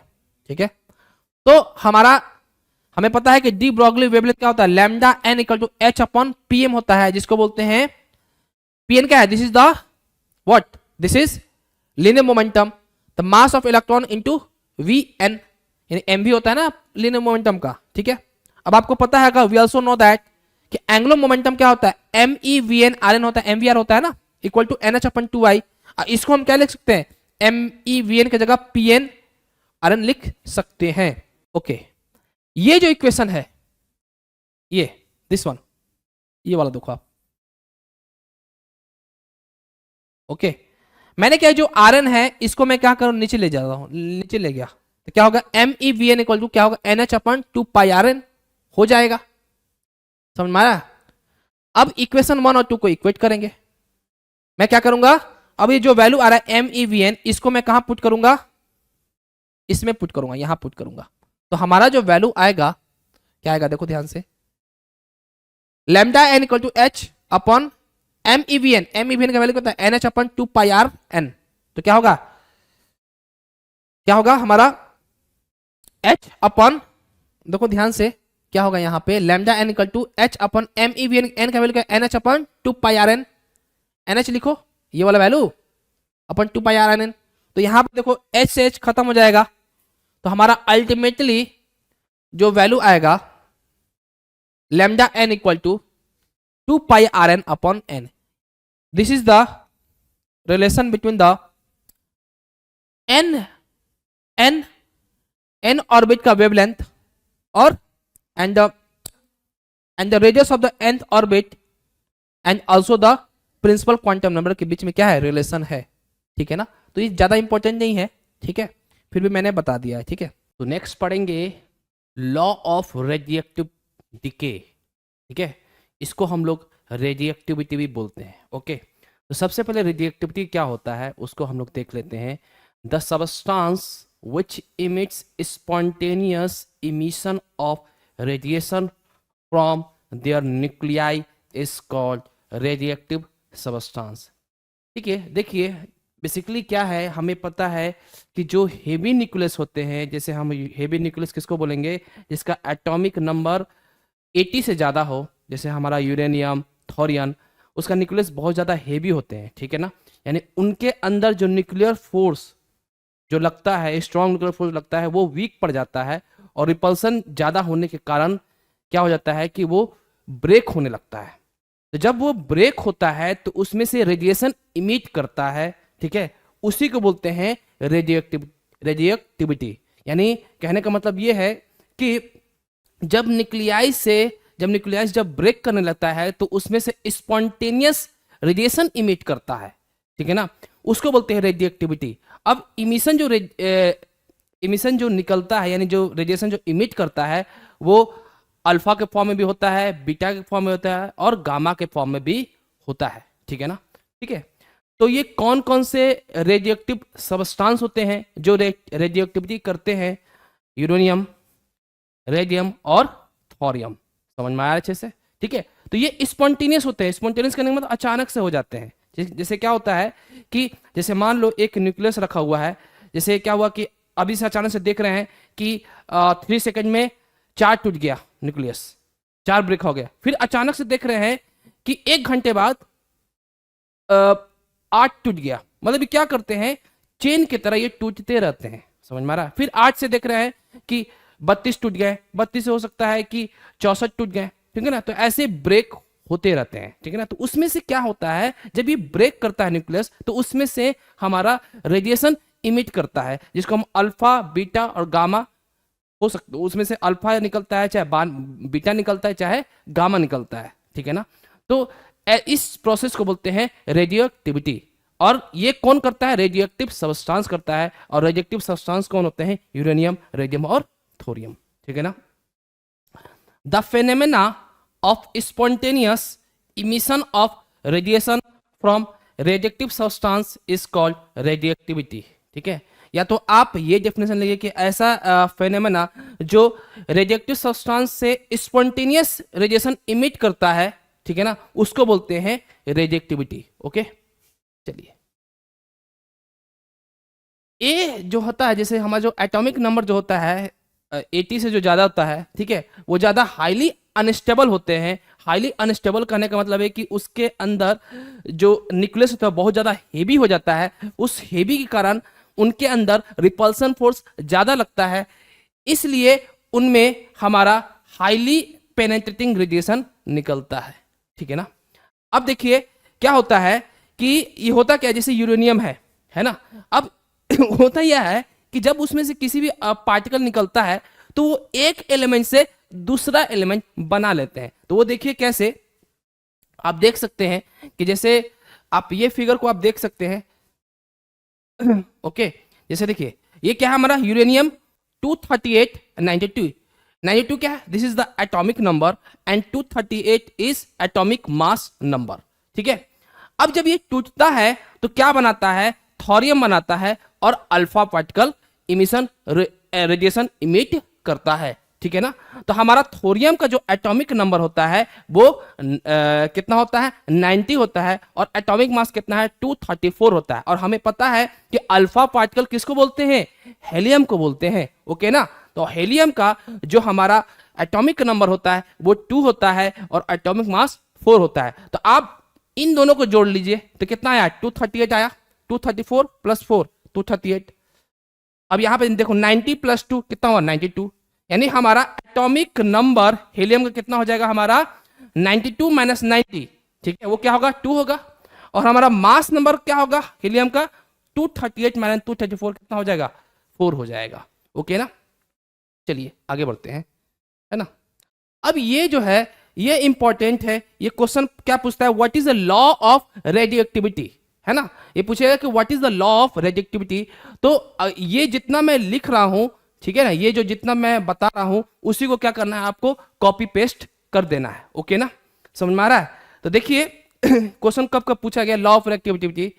State the law of radioactivity decay, hence derive the expression n equal to n naught e के power minus lambda t where symbol have their usual meaning। एक ये 13 में आया, 2013 में आया। State the law of reactivity decay, hence derive the relation n equal to n naught e minus e के power minus lambda t। ये कब आया? जुलाई 16 और मार्च 2019 में आया। तो ये बहुत ज्यादा इंपॉर्टेंट है, ओके ओके। तो चलिए क्या होता है, यहां देखिए क्या लिखा हुआ है। यहां लिखा है the number of nuclei disintegrate, disintegrate मतलब टूटना, डिके मतलब टूटना, okay, per unit time is directly proportional to the number of unchanged nuclei present at that instant। देखिए क्या कहना चाह रहा है, देखिए ध्यान से देखिए।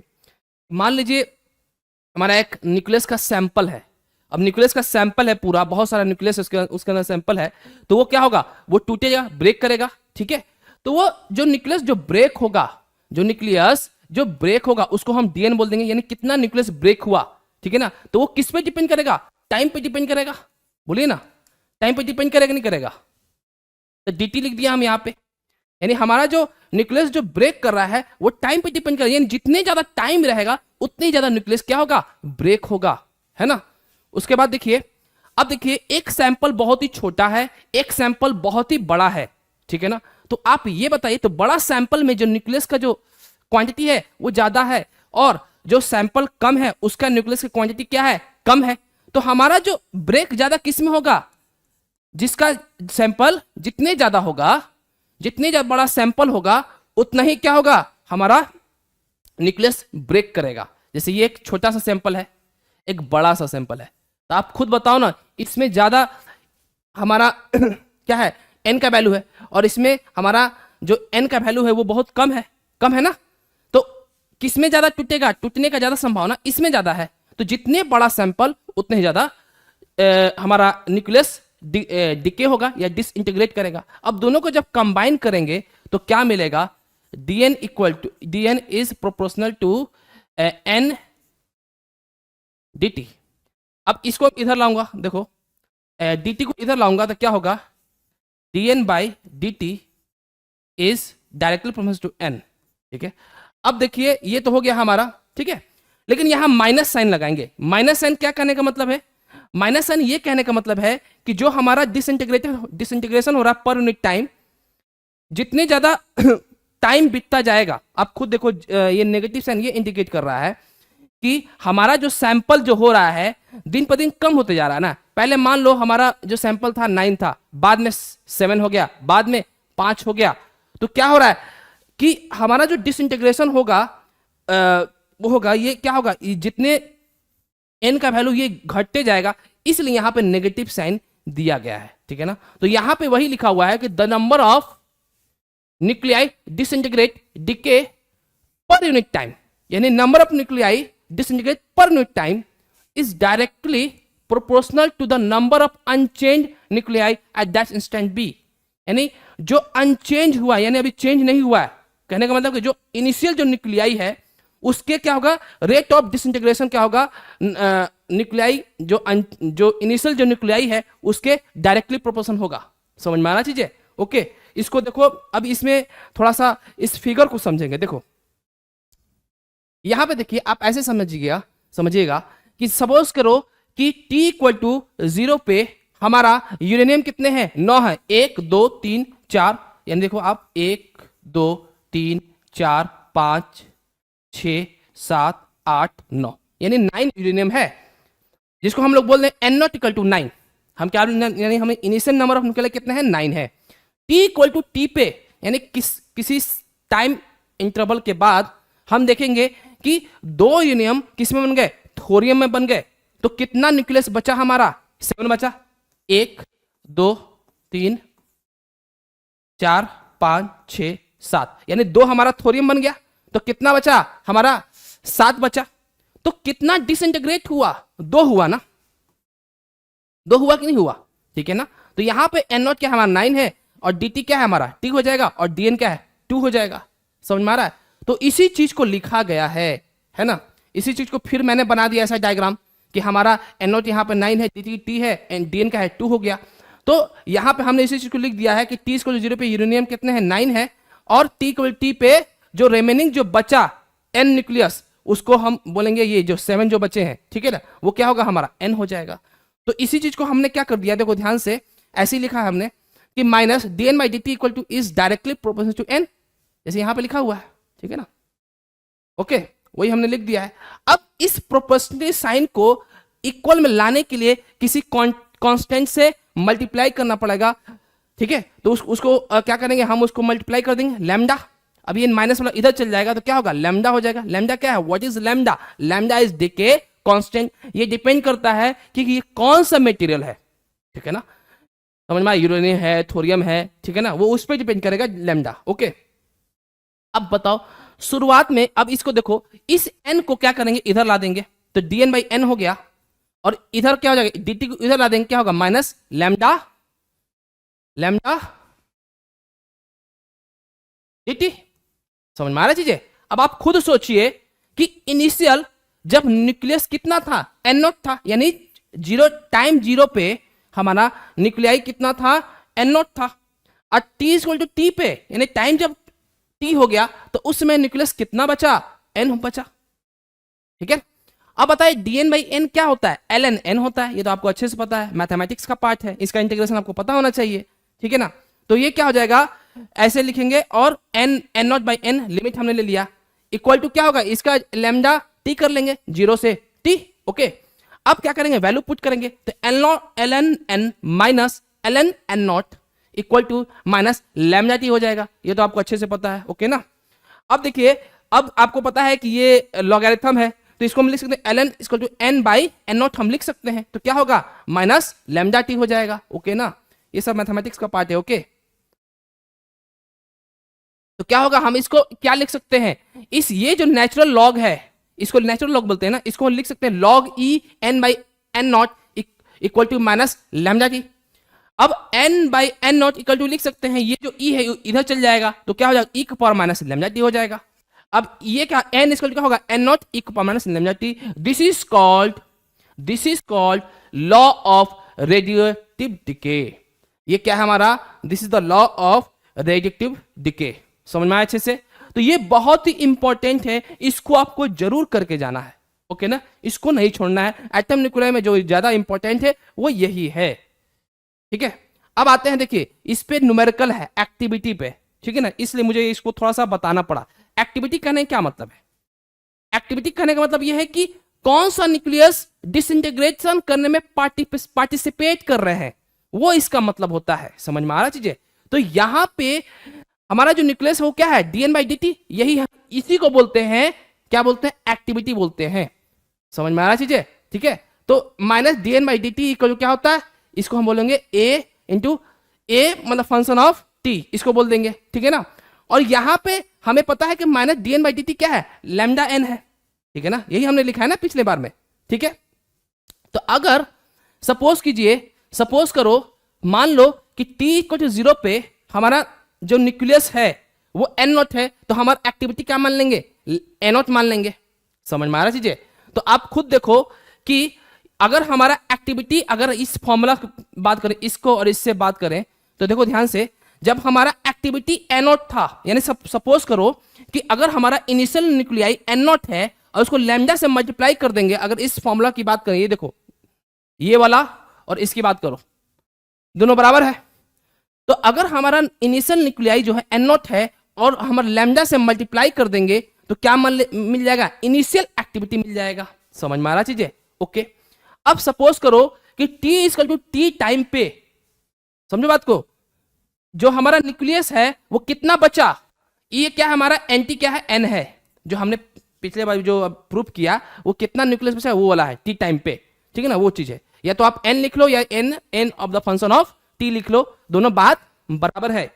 तो हम करेंगे कि जब हमारा न्यूक्लियस t टाइम पे n of the function of t है और उसको लैम्डा से मल्टीप्लाई कर देंगे, तो हमारा जो एक्टिविटी आएगा t टाइम पे वो क्या होगा, a of the function of t। समझ में आ रहा चीजें। ओके, अब इसी चीज को यूज करेंगे यहां पे।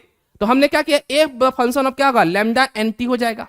अब ये nt क्या है, व्हाट इज nt, nt यही तो हमने लिखा था, nt क्या है, n है, और n क्या होता है, n equal to N nought e का पावर माइनस लैम्डा टी लिखा था हमने।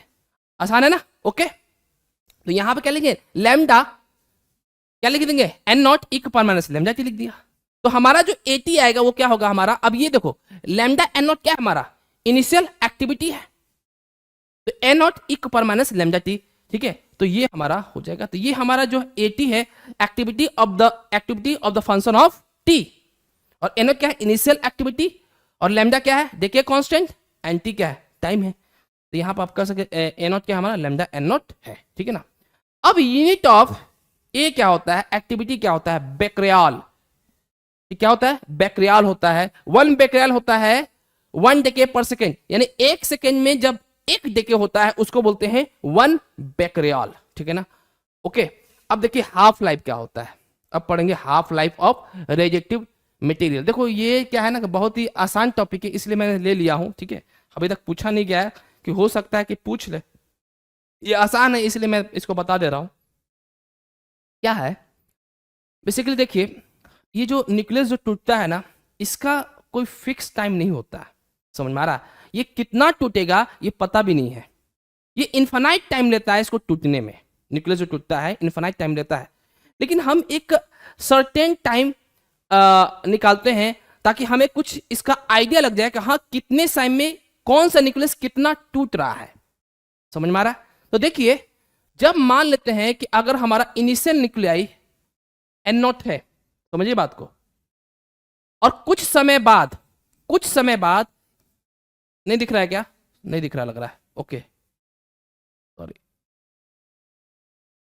जब हमारा इनिशियल न्यूक्लियाई एन नॉट है, कुछ समय बाद इस न्यूक्लियाई का जो वैल्यू आ जाएगा वो कितना हो जाएगा? एन नॉट बाई 2 हो जाएगा। तो जितना ये समय लगा एन नॉट से एन नॉट बाई 2 जाने में, उसको बोलते हैं हाफ लाइफ। क्या बोलते हैं?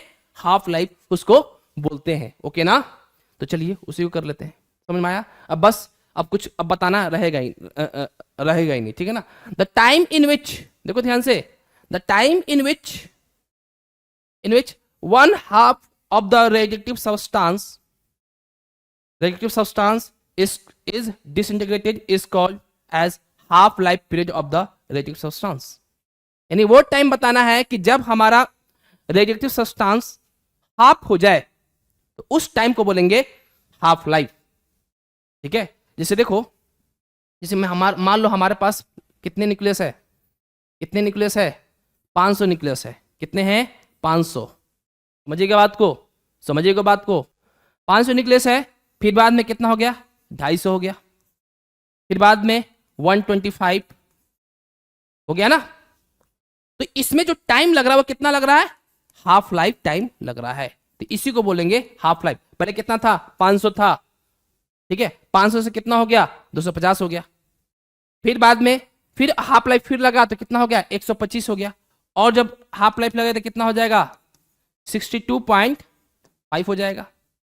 तो ऐसे क्या करता है? ऐसे करके ये टूटते रहता है। तो जितना पहले न्यूक्लियस था, अगर उस न्यूक्लियस का अगर हाफ हो जाए तो जितना समय लगा उसको बोलते हैं हाफ लाइफ। अभी हाफ लाइफ का वैल्यू कितना होता है उसको हम लोग डिराइव कर लेते हैं। ये बहुत आसान है, कुछ है ही नहीं, ठीक है ना? ओके, अरे बोलिए ना। इसको जो डिनोट करते हैं टी हाफ को, कैसे? It is denoted by T half, ऐसे लिखते हैं, ठीक है? अब हम लोग जानते हैं कि लॉ ऑफ रिएक्टिविटी डीके क्या होता है? n equal to N naught e पर माइनस लैम्डा टी। ये क्या है हमारा? इनिशियल, ये हमारा क्या है? इनिशियल न्यूक्लियाई है, और ये हमारा क्या है? टी टाइम पे जो न्यूक्लियाई बचा हमारा। तो अगर हमारा टी टाइम पे ये अगर n equal to N naught by t हो जाए तो हमारा जो टी होगा क्या होगा? टी हाफ हो जाएगा कि नहीं होगा? अरे बोलो ना, ठीक है? तो हम क्या लिखेंगे? n की जगह पे एन नॉट बाई टी लिख दिया, देखो एन नॉट बाई टी लिख दिया, तो एन नॉट इक पर माइनस लैम्डा टी। अब ये एन नॉट का जगह क्या होगा? 1/2 इक्वल टू ई की power minus lambda T. T की जगह क्या हो जाएगा? टी हाफ हो जाएगा, तो टी हाफ हमने लिख दिया, लैम्डा टी हाफ हो जाएगा। ओके, आगे बढ़ो। अब इसको सॉल्व करेंगे तो ये क्या होगा? इसको हम ऐसे लिख सकते हैं ना, 1/e के पावर लैम्डा टी हाफ। अब ये क्या हो जाएगा? 2 इक्वल टू हो जाएगा ई की पावर लैम्डा टी हाफ हो जाएगा, लिख सकते हैं ना ऐसे? ओके, चलो बहुत बढ़िया, ठीक है? अब दोनों तरफ ln लेंगे, लॉग, नेचुरल लॉग से क्या करेंगे? मल्टीप्लाई कर देंगे, ठीक है? तो नेचुरल लॉग से मल्टीप्लाई कर देते, ln2 हो गया, ln e की पावर लैम्डा टी हाफ हो गया। अब इस ln e को हम क्या लिख सकते हैं? लॉग e इंटू ई पर लैम्डा टी हाफ। अब इसी को क्या लिख सकते हैं? ये वैल्यू जो होता है ये 1 होता है ना, ठीक है? तो हमारा जो वैल्यू होगा यहाँ पे ln2 equal to lambda t half हो जाएगा ये, ठीक है? तो टी हाफ का वैल्यू हो जाएगा हमारा ln2 बाई लैम्डा, ठीक है? तो टी हाफ का जो वैल्यू आएगा, ln2 का वैल्यू कितना होता है? 0.693 बाई लैम्डा, ठीक है? ये इस पे देखो न्यूमेरिकल पूछता है, इस पे टी हाफ पे क्या पूछता है? न्यूमेरिकल। तो इसका डेरिवेशन में बहुत आसान है, ज्यादा टफ नहीं है, बहुत ज्यादा आसान है। और इस पे इसका जो न्यूमेरिकल पूछेगा कि डिके कांस्टेंट है किसी भी न्यूक्लियस का, तो तो टी हाफ बता दीजिए, तो 0.693 और लैम्डा जो आएगा वो आप उसको कैलकुलेट करना तो आपका टी हाफ आ जाएगा। और एवरेज लाइफ क्या होता है कि हमारा जो न्यूक्लियस पूरा टूटने में कितना समय लगता है, लगभग कितना समय लगता है, वो होता है हमारा एवरेज लाइफ होता है। हालांकि ये पूरा तो टूट नहीं पाता है क्योंकि टूटने में इसको इनफाइनाइट समय लगता है, लेकिन हम एक अंदाजा लगा सकते हैं कि एवरेज लाइफ इसका क्या होगा कि वो पूरा जो न्यूक्लियस है वो टूट जाए तो उसका जो वैल्यू होता है 1/λ होता है। देखो ये फॉर्मूला जानना जरूरी है, इस पे न्यूमेरिकल पूछता है, ये न्यूमेरिकल के लिए बहुत इंपॉर्टेंट है, ठीक है ना। तो इसी के साथ ये मेरा जो टॉपिक है, देखिए इसमें न्यूक्लियर फ्यूजन ये भी पूछा हुआ है, लेकिन बहुत पहले पूछा है, 2013 में पूछा हुआ है, उसके बाद नहीं पूछा है, ठीक है, इसलिए मैं उसको नहीं पढ़ाया हूँ, ठीक है ना। अगर आपका डिमांड होगा तो मैं उसको भी पढ़ा दूंगा, ठीक है ना। लेकिन अभी वही चीज आपको पढ़ना है जो इंपॉर्टेंट है, ठीक है ना, समझ में आया। और जैसे आप जो भी मैं लेक्चर्स अपलोड करता हूँ, आपसे रिक्वेस्ट है कि प्लीज आप कमेंट बॉक्स में कमेंट जरूर करें कि आपको लेक्चर कैसा लग रहा है, ठीक है, ताकि मुझे मोटिवेशन मिले और ज्यादा से ज्यादा मैं लेक्चर्स को अपलोड करूं, ठीक है। आई होप आपको मेरा लेक्चर अच्छा लगा हो। Thank you so much. जय हिंद।